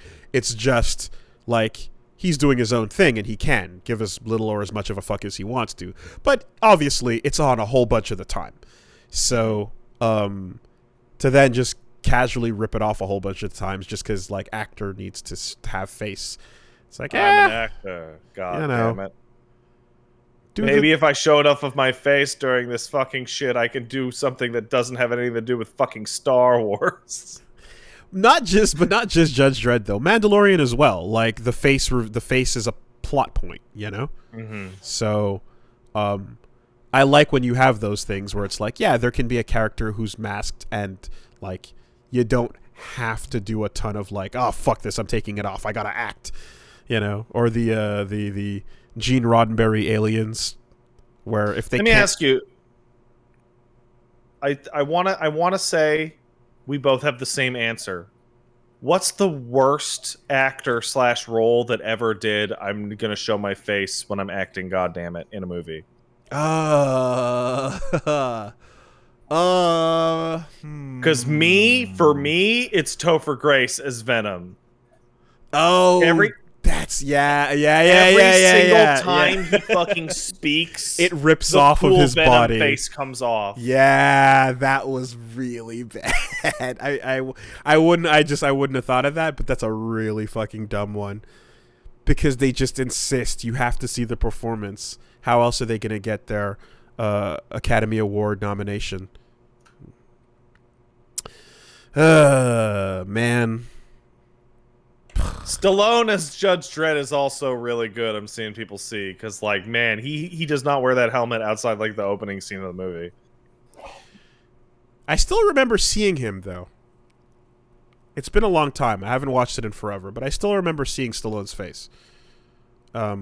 Which is why, like, with Carl Urban, it was, like, a noteworthy thing that, no, he stays in it the whole time, you know? Yeah. Anyway. Also, like, you know, with the way CG's been going now, too, it's like you can still get the performance capture with, like, you know, let's say, like, Hulk or Thanos, which is, like, when the character... Yeah, like, Thanos looks like Josh Brolin. But Rocket Raccoon does not. You know, it's fucking... It's a raccoon. So... I mean, that's your opinion. Sure. But, Bradley Cooper has a kind of raccoon-like exterior. All I'm saying is I appreciate when the actor can put aside that, like, face performance ego part and just let the role be the role, especially when it's appropriate. Yeah, we'll see. Hopefully the actual episodes are not 50-50 helmet on or off, but yeah, Book of Boba Fett coming soon. He'll put his helmet on to kill and then take it off to hang out. The most important part is that the stakes must be incredibly low for the whole season. The lowest stakes possible.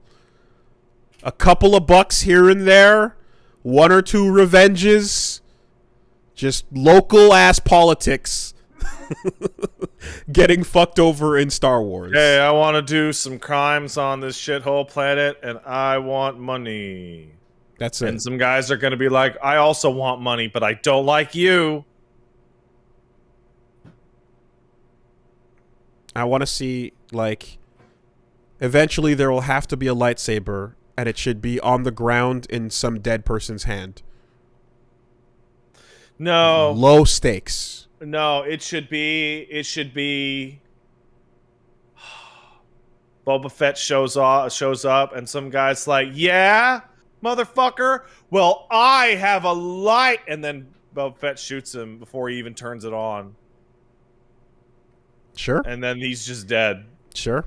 That works. He's dead. Let's take some letters. Hey, if you want to send in a letter, you can send it to castlesuperbeastmail@gmail.com. That's castlesuperbeastmail@gmail.com.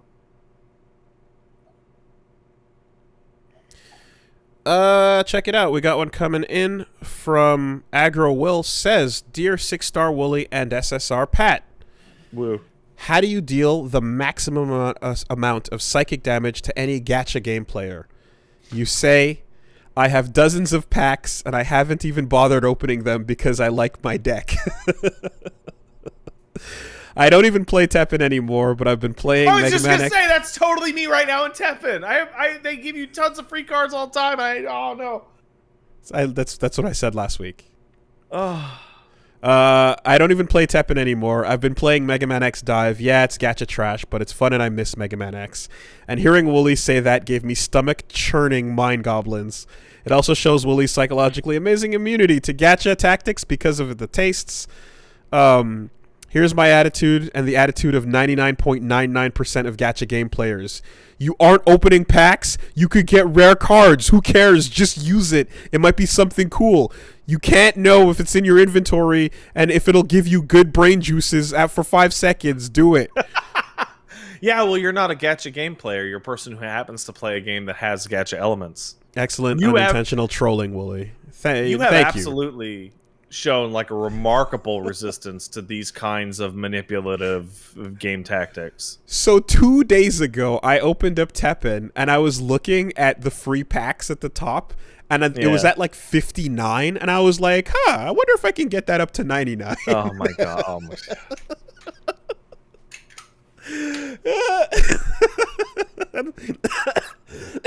god. Yeah. So no, but I pressed the button and then, you know, got a bunch of them. So whatever. It's fine. Bro, I'm still fine. Like, if I'm getting top 500 and I'm doing it with my existing abilities, then what the fuck do I care, you know? Until the meta makes it a problem, I don't give a fuck. Good question, Will. Oh, wait, is that question? Nah, who cares? It's funny. We got one coming in from Jake, who says, "Hello, Wooly the Wise and Lord of the Orb. Greeting from North Texas. Longtime fan. I was listening to CSB 13. Pat was saying that he has issues with the morality system for the endings in Metro Last Light, and how it extended to ambient dialogue. I don't know if you've gone further into that. I'd have to double back on the episodes, but it gets even deeper. To my knowledge, there's another layer of morality that goes as far as looting dead bodies across the entire game. And the game accounts for, did you really need to loot the corpse? By running a check on your ammo, health, syringe, and filter count, and determining if you needed the items, and adds to the morality check in the background. Another one is whether or not you won the teddy bear from the shooting range, or whether you killed whether or not you killed the demon guarding its child and a nest later on. Or if you get attacked by a bear and once you win, putting it out of its misery, or killing the demons that come to get it while it's down. These are all accounted for in the morality system. So are there other needlessly complex systems like that you can think of? I really have to say that the Metro Games' morality system might be the worst I've ever encountered in my life. Did you really need that ammo is some bullshit. That's insane. I'm not personally familiar with that part of it, but I can tell you for a fact that the morality system will take into account, like, for real, there's only a bad ending and a good ending, and the way to get the good ending is to fulfill enough of the requirements to get the good ending. You have to do all the nice things in the story. You have to save everyone available. You have to catch all sorts of ambient dialogue around you.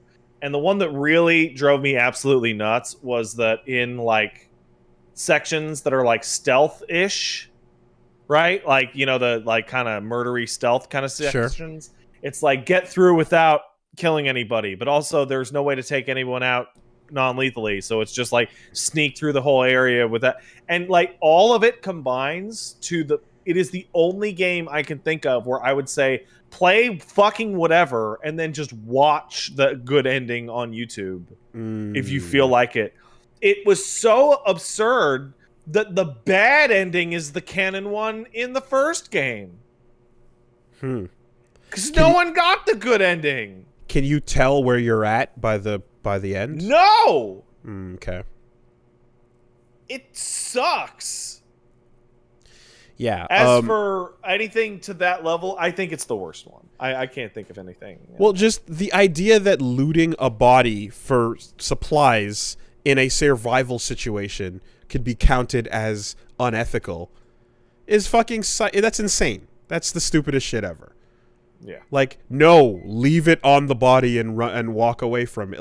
What the fuck? No, that's stupid. I just want to give a shout out to the modern Fallout games for the karma mechanics of theft being very weird.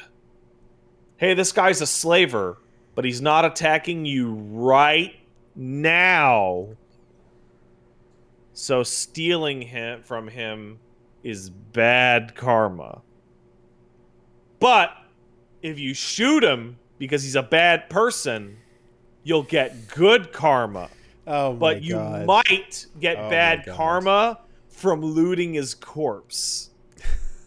It is all over the place. It is wild.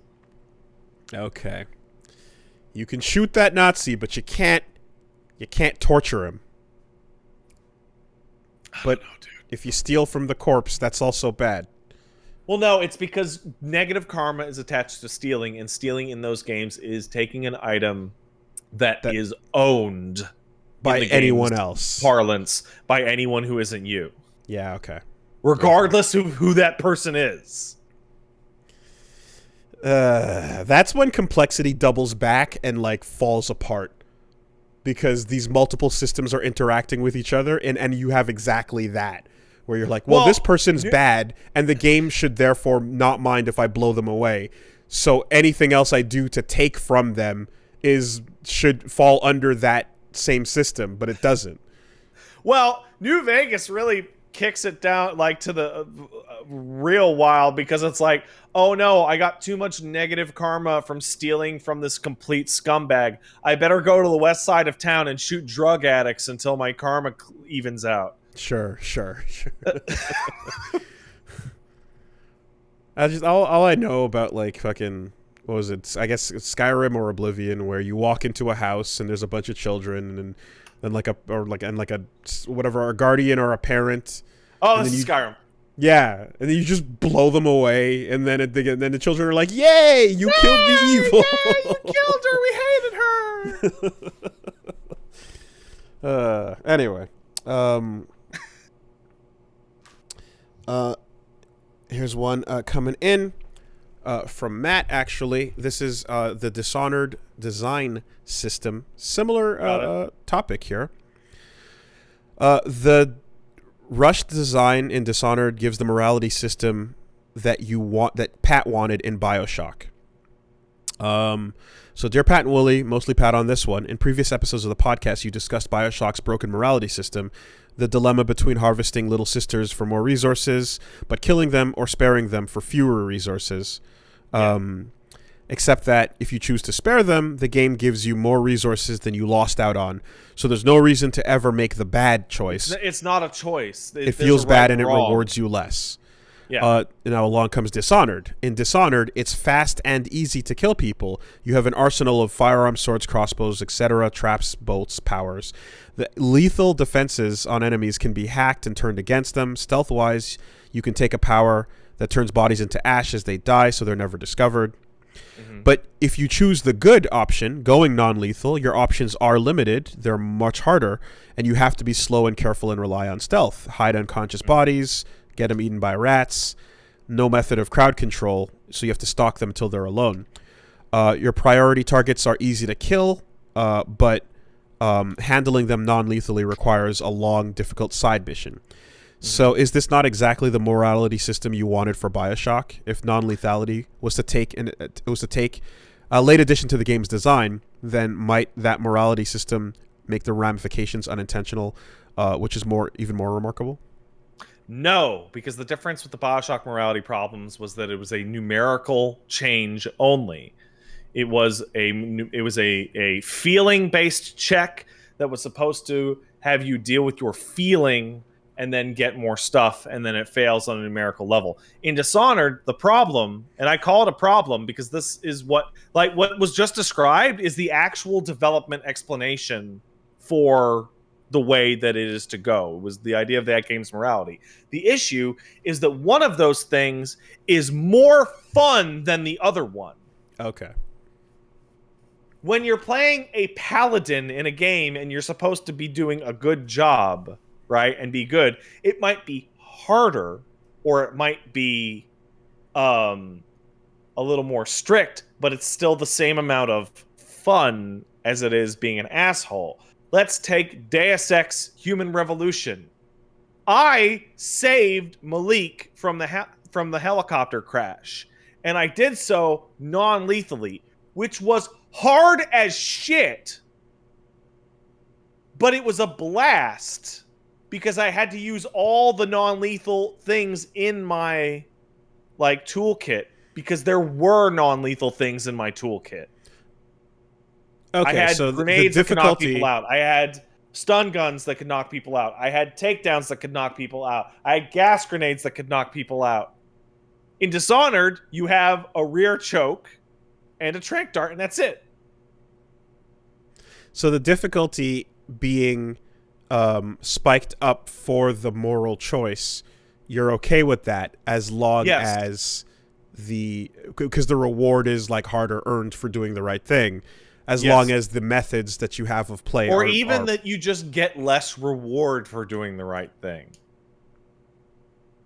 Okay. But the issue with Dishonored is that it tells you, hey, if you want to play the game nice, you can do this, and it's a less enjoyable way to play the game. I had much more fun with Dishonored once I loosened up a little bit and started playing like an asshole to a degree. Because in BioShock, in both ways, you're fighting and beating the big daddy. It's just what do you do with what the you little decide sister to do afterwards. Yeah. Okay. And like, here's the thing: they could have even fixed the Bioshock in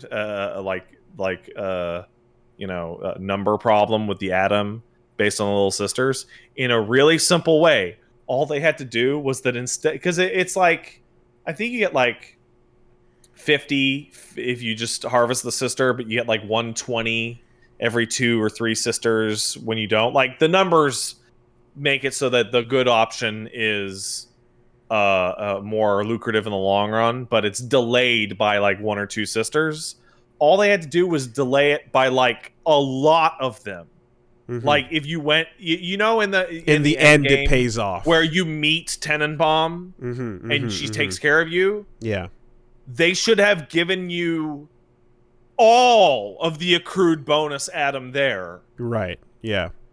Or an alternative, which is like if you want to go FromSoft approach, where it literally gives you a different like result, a different option entirely. You know, you kill them, you get 1 drop, or you get a reward for helping them as a different drop. You know. Yeah. Also, this is one of the things that I learned digging into Mass Effect and going through the Mass Effect stuff, and the data that they had on the games that devs should be aware of when they make a morality system. 80 to 95% of people play a good character the first time through their game. Yeah, for sure. Every time I play a game, I do that. Vast majority. So you should definitely not make a system that the evil way of doing things is the more fun way, unless that's kind of what the game is about, like your Dungeon Keeper or your Tyranny, or a character about a game about playing a bad person. Like, you should assume that players are going to tend towards the nice options. Yeah, I think most people play games as if they're like, well, this is what the movie would be. If this were a movie in my head, it would play out in this way. The good guy would do this. And, you kind of go through the expected motions, and then you come back around to see the rest of the content. I think it's simpler than that. I think the average person just doesn't want to be cruel for no reason to even fictional people.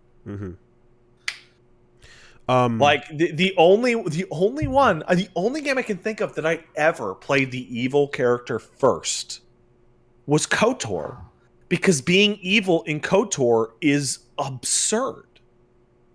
It is cartoon evil. But not just that, but it has degrees of nuance.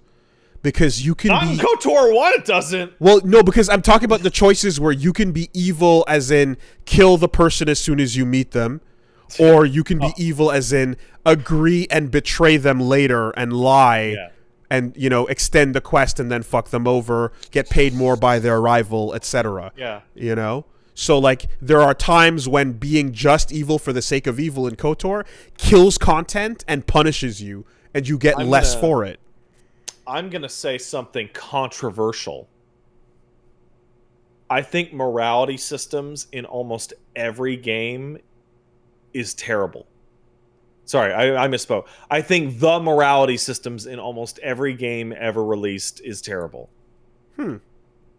I don't refer to the ability to make choices that are better or less. I mean every system that tracks your good or evil and then assigns results based on that is terrible.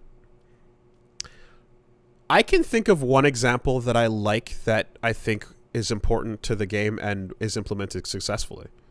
I can probably also think of 2 or 3, but I can also think of like 50 in which it sucked. Undertale is the shining example in my brain of Undertale's the one. How to do that properly.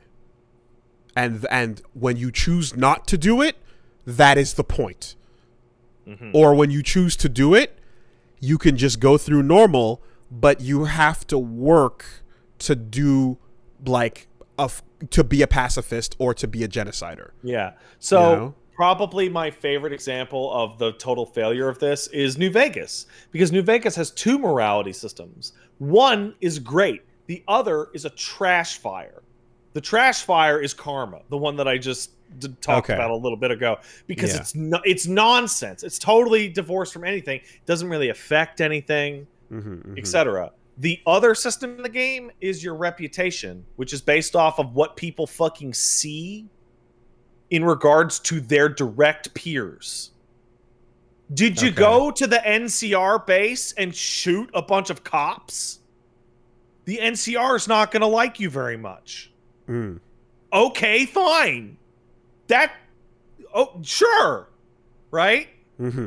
Did you kill a bunch of people to steal their money, and then the good guys of the story look at you and they go, "You're a bad guy. We don't like you here.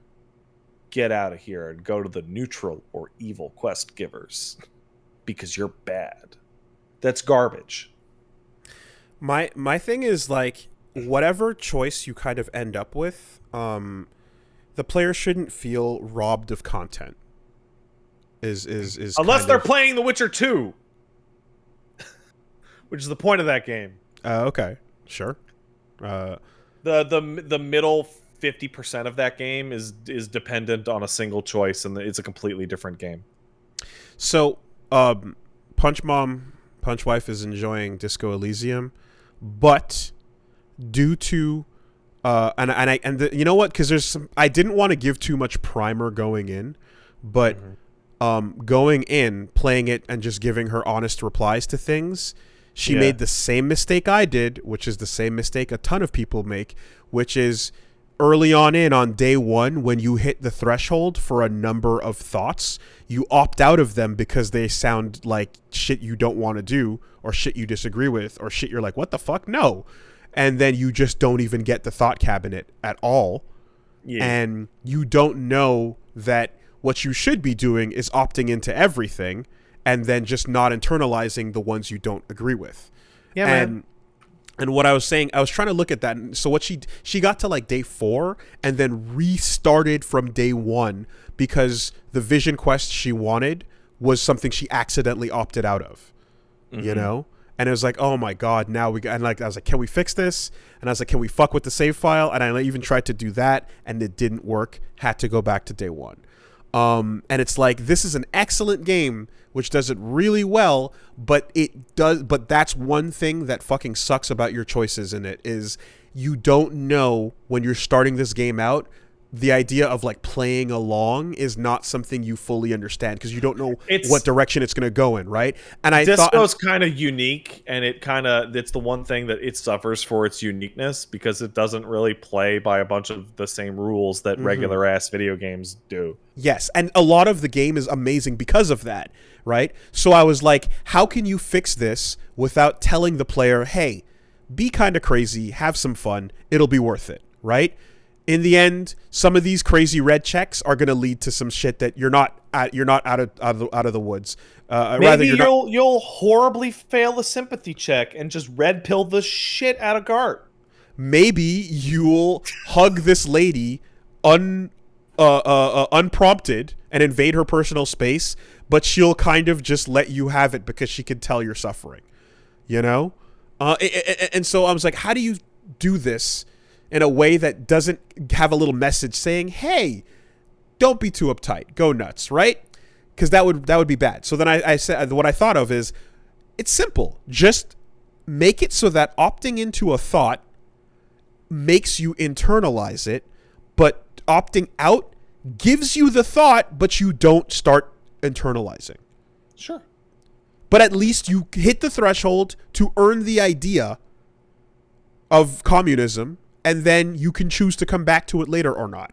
So that way, saying no to these things doesn't mean you don't get that content at all, and now you get no vision quest. Fuck you. Just, you know, because it's a way of locking people out of shit, and then by the time you realize, shit, I should be playing along, you might be 2 or 3 days in, you know?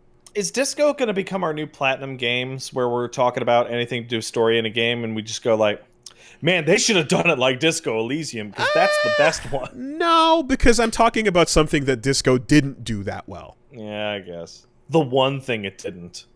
Exception that proves the rule. But I'm going to use it a lot when it comes to any game that's about dialogue choices, for sure. But yeah, morality systems are trash. I am I tire of them. What's the worst one? Metro's up there. Metro's way up there.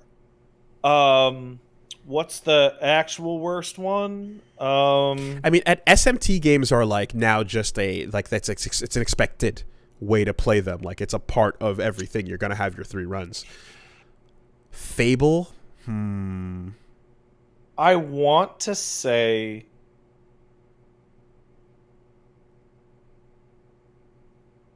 Mass Effect 2 is actually the worst one. Oh yeah, Paragon or whatever. I think Renegade. Mass Effect 2's morality system is probably the worst one because there are 2 moments in that game in which the only way to get all your team members to be loyal and all that stuff is to have hard beelined all Paragon and all Renegade. And if you're a mixture of the two, you unlock. And it's like the Mass Effect series and BioWare in general have had a horrible problem with KOTOR and Jade Empire and Mass Effect, where like you get statistical bonuses and unique I solved every problem with my good hero or evil bad guy character conversation option. That it's like the obviously best way to play the game is to pick the goodest or meanest option in every single dialogue choice, at which point, like in KOTOR, you know, it's KOTOR. I'm sorry, it's KOTOR 1 specifically. Because in KOTOR 1, when you're an asshole the whole time, but you want to be nice to somebody, you can lose stats from deviating from your alignment. Yeah. If you push your against strength will literally go down because you changed your mind. Yeah, you can't act. There's no nuances or in betweens.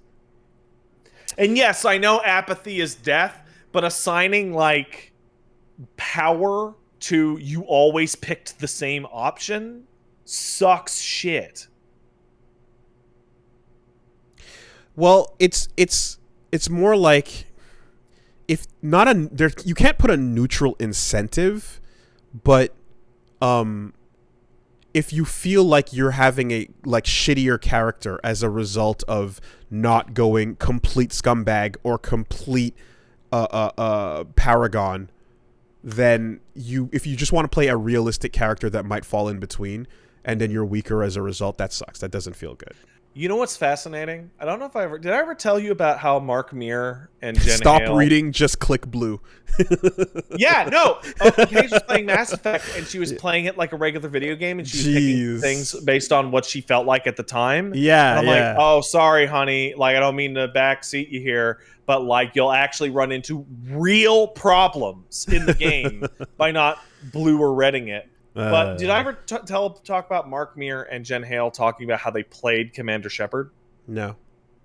So Mark Meer and Jen Hale are fundamentally different characters as Commander Shepard, despite keeping all of the same dialogue. So I was told, and I played FemShep and I loved it. And that's because of one simple change based on the way they decided to play the characters. Mark Meer looked at Paragon and Renegade and said, I'm going to play a Commander Shepard that could ostensibly be the Paragon Shepard one moment and be the Renegade Shepard a few moments later without sounding like a complete psycho, right? So he starts at neutral and he'll kick it up to 20 good and he'll kick it down to 20 bad, right? Depending on the situation, to try and play it as like a real person. Okay. Jennifer Hale, on the other hand, saw the system and went, no, Paragon Shepard and Renegade Shepard are 2 completely different people. So Paragon Shep is going to be played a certain way and Renegade Shep is going to be played a different way. And these approaches means that if you mix and match it sounds bipolar. If you mix and match your male Shep dialogue, it sounds kind of normal. It sounds reasonable, but the highs and lows are not as pronounced. When you beeline Paragon FemShep or Renegade FemShep, it's great. It's better than Mark Meer. But if you make any deviation at all, Shepard comes off like Commander Janeway, bipolar psychopath. Why are you screaming at me? And then being super sympathetic later. Why are you so nice to me 1 second, and why are you screaming at me the next? Wow, interesting. Well, it's the problem with BioWare's morality system right there. Even the actors could see it. Yes, so, even actors. So her decision her decision reinforces the don't read, just click blue, this system. So it complements that, but it's still a thing. There's totally a fucking there's totally an idea in my head where there's 3 ways to play a Mass Effect game. I want to play I want to pick my options or just toggle a button. I want my character to be nice every time or be mean every time, and I bet some of those games would play better. I bet if there was like a button that you could hit at the beginning of the game, it's like, I want FemShep to be nice to everyone. I bet that would work super well. Just make a slider that says asshole or, chill, and you can just lock it in to asshole, and then it'll autopilot, write itself out. Yeah. The issue with Mark Meer's portrayal as well is that what he has decided, or what the writers decided the lines were, what Renegade is, changes from game to game. Renegade in Mass Effect 1 is quick, practical, no nonsense, get the mission done, chaotic good. Don't care. Right. Mass Effect 2's Renegade Shepard is like a murderer and like a psycho, and will be like, hey, you tried to poison me, so I'm gonna force you to drink the poison, or I'm gonna kick you out of a 100-story window and say a one-liner and laugh at your corpse. Okay, chaotic evil. And then Mass Effect 3 Renegade Shepard is like, we're gonna get those motherfucking Reapers, and we gotta do whatever. And like, comparison to the Paragon, who's just like a downer and kind of defeatist and just kind of sad. It's fucking weird. It's so goddamn weird. I only experienced the way they did it the first time, and I did Paragon and I thought it was good, but it's not tied to force powers, but whatever. Anyway, this can just. All right, that's good. Podcast's over. Y'all have a good week. Come check us out on our relative channels. That's Pat Stares At for me on Twitch, and it's Wooly Versus for Wooly on Twitch and the YouTubes. And that's a stop button.